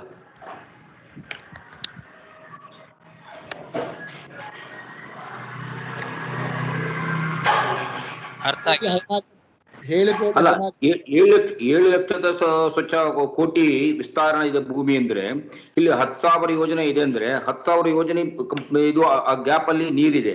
ಆ ನೀರಲ್ಲಿ ನಾವು ಒಂದು ಪದಾರ್ಥವನ್ನು ಇಟ್ರೆ ಅದು ಫ್ಲೋಟ್ ಆಗ್ತಾ ಇರ್ತಲ್ಲ ಪದಾರ್ಥಗಳು, ಆ ತರ ಭೂಮಿ ಕೂಡ ಅಲ್ಲಿ ಫ್ಲೋಟ್ ಆಗ್ಬೋದಲ್ಲ ಅಂತ. ಫ್ಲೋಟ್ ಆಗೋದು ಅಂದ್ರೆ ಕನ್ನಡದಲ್ಲಿ ಅಲ್ಲ, ತಮಿಳಲ್ಲಿ ಸರಿ ತೇಲ್ತಾ ಇರೋದಲ್ಲ, ಸರಿ. ಇಲ್ಲ, ಅವಾಗ ಇದು ಇಡೀ ಭೂಮಿಯಲ್ಲಿ ಒಳಗೆ ಹೋಗ್ಬೇಕು ಎಂಬ ಅವಶ್ಯ ಇಲ್ಲ ಅಂತ ನಾನು ಕೇಳ್ತೇನೆ. ಇಲ್ಲ, ಭೂಮಿ ಪೂರ್ತಿ ಒಳಗೋಗಿತ್ತು, ತೇಲ್ತಾ ಇರೋದಲ್ಲ, ಪೂರ್ತಿ ನೀರೊಳಗೆ ಮುಳುಗಿತ್ತು. ಹೇಳ್ತಾ ಇದ್ರೆ ಕೂಡ ನಿಮ್ಮ ವಾದ ಇಟ್ಟರು ಕೂಡ ಬಿಟ್ಟು ಬಂದು 7 ಕೋಟಿ 14 ಲಕ್ಷ ಯೋಜನೆ ಅಲ್ಲವಾ? 10,000 ಯೋಜನೆ ಅಗಲದಲ್ಲಿ ಹೆಂಗ್ ಹೋಯ್ತು ಹೇಳೋದು? ಅಗಲದಲ್ಲಿ ಅದ್ರೊಳಗೆ ಹೋಯ್ತು ಅಂತ ಇಟ್ಕೊಳ್ಳೇಬಾರದು, ಅಲ್ಲಿವರೆಗೆ ಹೋಯ್ತು ಅಂತ ಇಟ್ಕೋಬೇಕು. ಅದರ ಸುತ್ತಮುತ್ತಲು ನೀರಿದೆ. ಅದರ ಸುತ್ತಮುತ್ತಲು ಪೂರ್ತಿ ಇರೋದು ನೀರು. ಆ ನೀರಿನ ಒಳಗಿನ ಇವೆಲ್ಲ ಲೋಕಗಳು ತೇಲ್ತಾ ಇದ್ದಾವೆ. ಅದೇ ಹೇಳ್ತೇನೆ, ಭೂಮಿಗಿಂತ 10,000 ಯೋಜನೆ ಕೆಳಗೆ ಅತಳ ಲೋಕ ಇದೆ. ಅದು ಅತಳ ಲೋಕದವರೆಗೆ ಹೋಯ್ತು ಅಂತ ಇಟ್ಕೊಳ್ಬೇಕು. ಹಂಗೆ ಕೆಳಗೆ ಹೋಗ್ತಾ ಹೋಗ್ತಾ ನೀರಿನೊಳಗೆ ಮುಳುಕೊಂಡು ಹೋಗಿದ್ದು, ನೀರಿನೊಳಗೇನೆ ಮುಳುಗಿ ಎಲ್ಲಿವರೆಗೂ ಹೋಯ್ತು ಅಂದ್ರೆ ರಸಾತಳ ಲೋಕ ಇರೋವರೆಗೆ ಹೋಯ್ತು ಅಂತ ಹೊರತು ರಸಾತಳದ ಒಳಗೆ ಇದು ಮರ್ಜ್ ಆಯ್ತು ಅಂತ ಅರ್ಥ ಅಲ್ಲ. ರಸಾತಳ ಲೋಕ ಎಷ್ಟು ಕೆಳಗಿದೆಯೋ ಅಷ್ಟು ಕೆಳಗೆ ತನಕ ಹೋಯ್ತು ಭೂಮಿ, ನೀರಿನೊಳಗೆ ಹೋಗಿದ್ದು. ಅಲ್ಲಿ ರಸಾತಳ ಲೋಕ ಪಕ್ಕದಲ್ಲಿತ್ತು, ಅಲ್ಲಿವರೆಗೂ ಭೂಮಿ ಹೋಗಿತ್ತು. ಅದನ್ನ ಎತ್ತಿ ತಗೊಂಡು ಬಂದ. ಅಲ್ಲಿ ಭೂಮಿ ಯೋಜನೆ ಅದು ಬಂದು ಆ ಚಿಕ್ಕದು ಮಾಡಿಕೊಂಡ್ರ ಹಿರಣ್ಯಕಶಿಪು ಅದನ್ನ ಬಂದು ಹೆಂಗ ಬಂದು ಅದು ಮುಟ್ಟು ನೀರು ದೊಡ್ಡದಾಗಿದೆ ರೀ, ನೀರು ತುಂಬಾ ವಿಸ್ತಾರವಾಗಿದೆ. ಓಕೆ. ಎಲ್ಲ ಕಡೆಯಲ್ಲೂ ನೀರು ತುಂಬಿಕೊಂಡಿದೆ. ಆ ನೀರಿನಲ್ಲೇನೆ ಇವನು ಅದನ್ನ ಒಳಗೆ ತಳ್ಳಿ ಕೆಳಗೆ ತಗೊಂಡು ಹೋದ. ಎಲ್ಲಿವರೆಗೂ ತಗೊಂಡು ಹೋದ ಅಂದ್ರೆ ಎಲ್ಲಿ ರಸಾತಳ ಲೋಕ ಇದೆಯಲ್ಲ ಅಲ್ಲಿವರೆಗೂ ತಗೊಂಡು ಹೋದ. ಅಂದ್ರೆ ಪಕ್ಕದಲ್ಲಿತ್ತು ಅದು ರಸಾತಳ ಲೋಕ, ಅಲ್ಲಿ ಪಕ್ಕದಲ್ಲಿ ಕಾಣಿಸ್ತಾ ಇತ್ತು ಓಕೆ. ಚಿಕ್ಕದಾಗಿ. ಓಕೆ. ಅಲ್ಲಿವರೆಗೂ ಇವನು ತಗೊಂಡೋಗಿದ್ದ. ಇನ್ನು ಕೆಳಗೆ ತಗೊಂಡೋಗಿದ್ರೆ ಪಾತಾಳ ತನಕ ಹೋಗ್ತಿತ್ತು. ಅಷ್ಟರೊಳಗೆ ಅವನು ವರಾಹ ಅದನ್ನ ಉದ್ಧಾರ ಮಾಡಿದ, ಮೇಲೆ ತಗೊಂಡು ಬಂದ ಅಂತ. ಓಕೆ. ಎಲ್ಲವೂ ನೀರಿನೊಳಗೆ ತೇಲ್ತಾ ಇದೆ. ನೀರಿನೊಳಗೆ ಒಂದೊಂದು ಭಾಗಗಳು. ಮೇಲೇನೂ ನೀರಿದೆ, ಕೆಳಗೂ ನೀರಿದೆ. ಎಲ್ಲಾ ಲೋಕಗಳ ಎಲ್ಲಾ ಕಡೆಯಲ್ಲೂ ನೀರೇ ಇರೋದು. ನೀರಿನ ಮಧ್ಯ ಮಧ್ಯ ಮಧ್ಯ ಭಾಗಗಳಲ್ಲಿ ಇದು ಇದೆ ಲೋಕಗಳೆಲ್ಲ. ಲೋಕಗಳು ಅಂದ್ರೆ ಅದು ಬಂದು ಅದು ನೀರ್ಲೇ ವಾಸ ಮಾಡ್ತಾರೆ ಅಂತ ತಗೊಂಬೇಕ ನಾವು? ಇಲ್ಲ, ನೀರೇ ಗ್ಯಾಪ್ ಆಗಿದೆ ಆ ಕಡೆ ಈ ಕಡೆ. ಈಗ ನಾವು ಕೆಳ ಭೂಮಿ ತೋಡಿದ್ರೆ ನೀರು ಬರುತ್ತೆ ಮೇಲಿಂದ. ಆ ನೀರು ಮೇಲೆ ಬರದೇ ಇರೋ ಹಾಗೆ ಕಲ್ಲನ್ನ ಮುಚ್ಚಿ ನಾವಿಲ್ಲಿ ವಾಸ ಮಾಡ್ತಾ ಇದ್ದೇವೆ. ಮೇಲೂ ನೀರಿದೆ, ಕೆಳಗೂ ನೀರಿದೆ, ಎಲ್ಲ ಕಡೆಯಲ್ಲೂ ನೀರಿದೆ. ನೀರಿನ ಮಧ್ಯ ಭಾಗದಲ್ಲಿ ನಮ್ದು ಭೂಮಿ ಆ ಕಡೆ ಈ ಕಡೆ ಹೋಗದಂಗೆ ನಿಂತುಕೊಂಡಿದೆ. ಈಗ ಮೇಲ್ಗಡೆ ನಕ್ಷತ್ರಗಳು, ಅವೆಲ್ಲ ಗ್ರಹಗಳು, ಅವು ಎಲ್ಲ ಒಂದೊಂದು ಲೋಕಗಳು. ಅವು ಕೆಳಗೆ ಬೀಳದೆ ಇರೋ ಹಾಗೆ ಅಲ್ಲೇ ನಿಂತುಕೊಂಡಿದ್ದಾವೆ, ಅಲ್ಲೇ ಸುತ್ತಾ ಇದ್ದಾವೆ, ಸಂಚಾರ ಮಾಡ್ತಾ ಇದ್ದಾವೆ. ಹಾಗೆ ಇದು ಭೂಮಿಯು ಕೂಡ ತನ್ನ ಕಕ್ಷೆಯಲ್ಲೇ ಸಂಚಾರ ಮಾಡ್ತಾ ಒಂದೇ ಕಡೆಯಲ್ಲಿ ನಿಂತಿದೆ. ಓಕೆ, ಆಯ್ತಾಯ್ತು. ಇದು ಈ ವರ್ಣನೆ ಒಂದು ನಾರಾಯಣ ಬಗ್ಗೆ ಹೇಳ್ತಾ ಅಂತ ನನಗೆ ಇದು ಒಂದು ಡೌಟ್ ಇಲ್ಲಿ ಇದೆ. ಅದು ಯಾಕಂದ್ರೆ 33ನೇ ಗದ್ಯದಲ್ಲಿ ಅನಂತ ಇತಿ ಬಂದು ಅಮಿತ ಬಲ ಅನ್ನು ಹಾಕಿದ್ದಾರೆ. ಅದು ಅದೇ ನಾನು ಹೇಳಿದಲ್ಲ, ಮಿಶ್ರ ಸ್ತುತಿ ಅಂತ ಇಟ್ಕೊಳ್ಬೇಕು. ಯಾಕೆ ಅಂದ್ರೆ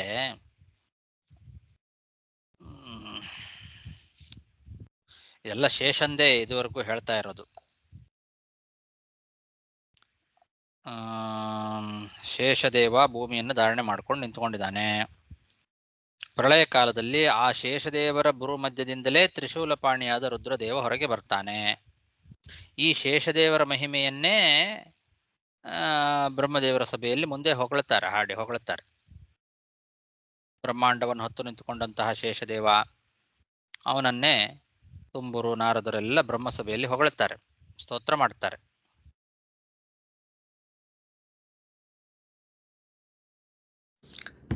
ಒಂದು ಫೋಟೋ ಸಿಕ್ಕಿತ್ತು, ಅದ್ರಲ್ಲಿ ಶೇಷದೇವ ಭಗವಂತನ ಸ್ತುತಿಯ ಜೊತೆಯಲ್ಲಿ ಶೇಷದೇವರ ಸ್ತುತಿ ಎರಡು ಮಿಶ್ರ. ಅಂತರ್ಯಾಮಿ ಸ್ತುತಿಯೂ ಹೌದು, ಇದು ಹೌದು.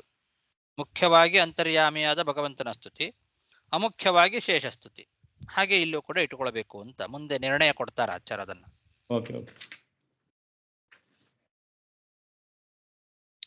ಜಗಜ್ಜನ್ಮಾದಿ ಕಾರಣತ್ವವನ್ನು ಹೇಳಿದಾಗಲೂ ಕೂಡ ಅದನ್ನು ಅಮುಖ್ಯವಾಗಿ ಶೇಷನಲ್ಲಿ ಇಟ್ಟುಕೊಂಡು ಕೂಡಿಸ್ಬೇಕು.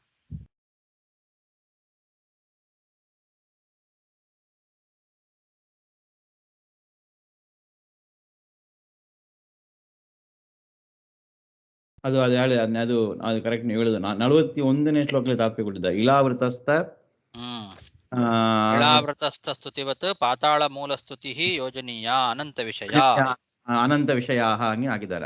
ಅನಂತ ವಿಷಯದಲ್ಲಿ ಅಂತ ನೀವು ಹೇಳುದಂತ ಅದೇ ಮಾತು ಹೇಳಿದ್ದಾರೆ. ಓಕೆ, ತಾತ್ಪರ್ಯ. ಓಕೆ, ಬಟ್ ಅದು ಎಲ್ಲಿ ಬಂದು ಅನಂತಕ್ಕೂ ಎಲ್ಲಿ ಬಂದು ಭಗವಂತ ಸಂಕರ್ಷಣವನ್ನು ನಾವೇ ಅದು ಹೌದು, ಯಾವುದು ಶೇಷನಲ್ಲಿ ಕೂಡಿಸ್ಲಿಕ್ಕೆ ಸಾಧ್ಯವೋ ಅದನ್ನು ಶೇಷನಿಗೆ ಇಟ್ಟುಕೊಳ್ಬೇಕು. ಯಾವುದನ್ನ ಶೇಷನಿಗೆ ಕೂಡಿಸ್ಲಿಕ್ಕೆ ಸಾಧ್ಯ ಇಲ್ಲ, ಕೇವಲ ಭಗವಂತನ ಅಸಾಧಾರಣ ಧರ್ಮವೋ ಅದನ್ನು ಭಗವಂತನಿಗೆ ಮಾತ್ರ ಇಟ್ಕೋಬೇಕು. ಯಾವುದನ್ನ ಇಬ್ಬರಿಗೂ ಅನ್ವಯ ಮಾಡ್ಲಿಕ್ಕೆ ಬರ್ತದೋ ಅದನ್ನ ಇಬ್ಬರಿಗೂ ಅನ್ವಯ ಮಾಡಬೇಕು. ಜಗಜ್ಜನ್ಮಾದಿ ಕಾರಣತ್ವ ಮೊದಲಾದವುಗಳನ್ನ ಭಗವಂತನಿಗೂ ಹೇಳಲಿಕ್ಕೆ ಬರ್ತದೆ, ಶೇಷನಿಗೂ ಹೇಳಲಿಕ್ಕೆ ಬರ್ತದೆ. ಎಷ್ಟು ಶೇಷನಿಗೆ ಹೇಳಲಿಕ್ಕೆ ಬರ್ತದೋ ಅಷ್ಟನ್ನ ಶೇಷನಿಗೆ ಹೇಳಬೇಕು. ಎಷ್ಟನ್ನ ಹೇಳಲಿಕ್ಕೆ ಬರೋದಿಲ್ವೋ ಅದನ್ನು ಭಗವಂತನಿಗೆ ಮಾತ್ರ ಹೇಳಬೇಕು. ಶೇಷನಿಗಿಂತಲೂ ಬೇರೆ ದೊಡ್ಡವರಾದಂತಹ ಬ್ರಹ್ಮವಾಯುಗಳ ಸೃಷ್ಟಿ ಮೊದಲಾದವುಗಳನ್ನು ಶೇಷನಿಗೆ ಇಟ್ಕೊಳಕ್ ಬರೋದಿಲ್ಲ. ಆವಾಗ ಭಗವಂತನಿಗೆ ಮಾತ್ರ ಇಟ್ಕೊಳ್ಬೇಕು. ಶೇಷನಿಗಿಂತ ಕೆಳಗಿನ ಇಡೀ ಬ್ರಹ್ಮಾಂಡದ ಸೃಷ್ಟಿಯನ್ನ ಶೇಷನಿಂದಲೂ ಮಾಡಿಸ್ತಾನೆ ಭಗವಂತ. ಆದ್ರಿಂದ ಆವಾಗ ಶೇಷನನ್ನ ಸೇರ್ಕೊಂಡು ಶೇಷನಿಗಿಂತ ಕೆಳಗೆ ಇರುವ ಎಲ್ಲ ಇಡೀ ಬ್ರಹ್ಮಾಂಡದ ಸೃಷ್ಟಿಯನ್ನು ಶೇಷನು ಮಾಡ್ತಾನೆ ಅಂತ ಇಟ್ಕೋಬೇಕು. ಅದೇ ತುಂಬಾ ರೋಚಕವಾಗಿದೆ. ಇಲಾವೃತ ಇಲ್ಲಿಯೋ ಜಂಬೂ ಮೇಳ ಇದೆ, ಇದು ಒಂದು ಕೆಳಗೆ ಇದೆ, ಎರಡನೇ ಜೋಡಣೆ ಮಾಡ್ತಾರೆ. ಓಕೆ. ಆತರ ಭಾಗವತ ಗ್ರೂಪ್ ಒಂದು ಫೋಟೋ ಕೊಡಿಸಿದೆ, ಗೂಗಲ್ ಮಾಡಿ ನೋಡಿದ ಒಂದು ಸಿಕ್ಕಿತ್ತು.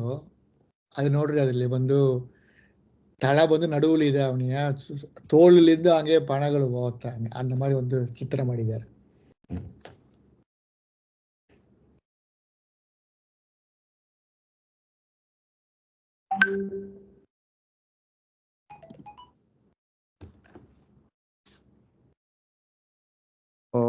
ಓಕೆ. ಬಟ್ ಪಾದ ಯುಗಳ ಇಲ್ಲ ಇದರಲ್ಲಿ. ನಂಗೆ ಬಂದಿದ್ದಲ್ಲ, ಇಲ್ಲ ಅದು ವಾಟ್ಸಪ್ ಕೊಡ್ತೀನಿ. ವಾಟ್ಸಪ್ ಅಲ್ಲಿ ಕಳಿಸಿದ್ರಾ?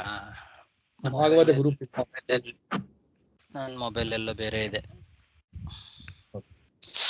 ಇದು மாதிரி ಹಾಕಿದ್ದಾರೆ ನಿಮಗೆ. அந்த மாதிரி ನಡುವಳಿ ತಳ ತೋಳಿದ್ದು ಎಲ್ಲ ಪಣಗಳು ಹೋಗ್ತಾ ನಿಮಗೆ ಮೇಲೆ.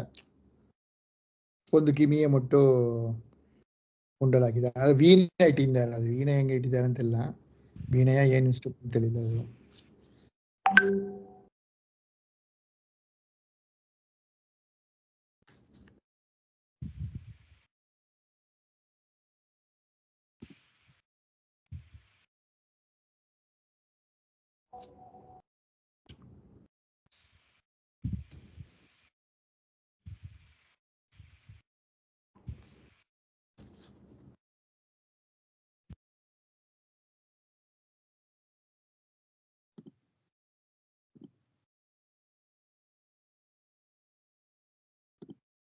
ಸರಿ, ಆಮೇಲೆ ನೋಡ್ತೇನೆ. ಮೊಬೈಲ್ ಇಲ್ಲ ಇಲ್ಲಿ ಹತ್ರ. ಸಾಕು, ಟೈಮ್ ಬಹಳ ಆಯ್ತು. ಹೌದಾ? ಶ್ರೀಕೃಷ್ಣ ಅರ್ಪಣಮಸ್ತು. ನಮಸ್ಕಾರ.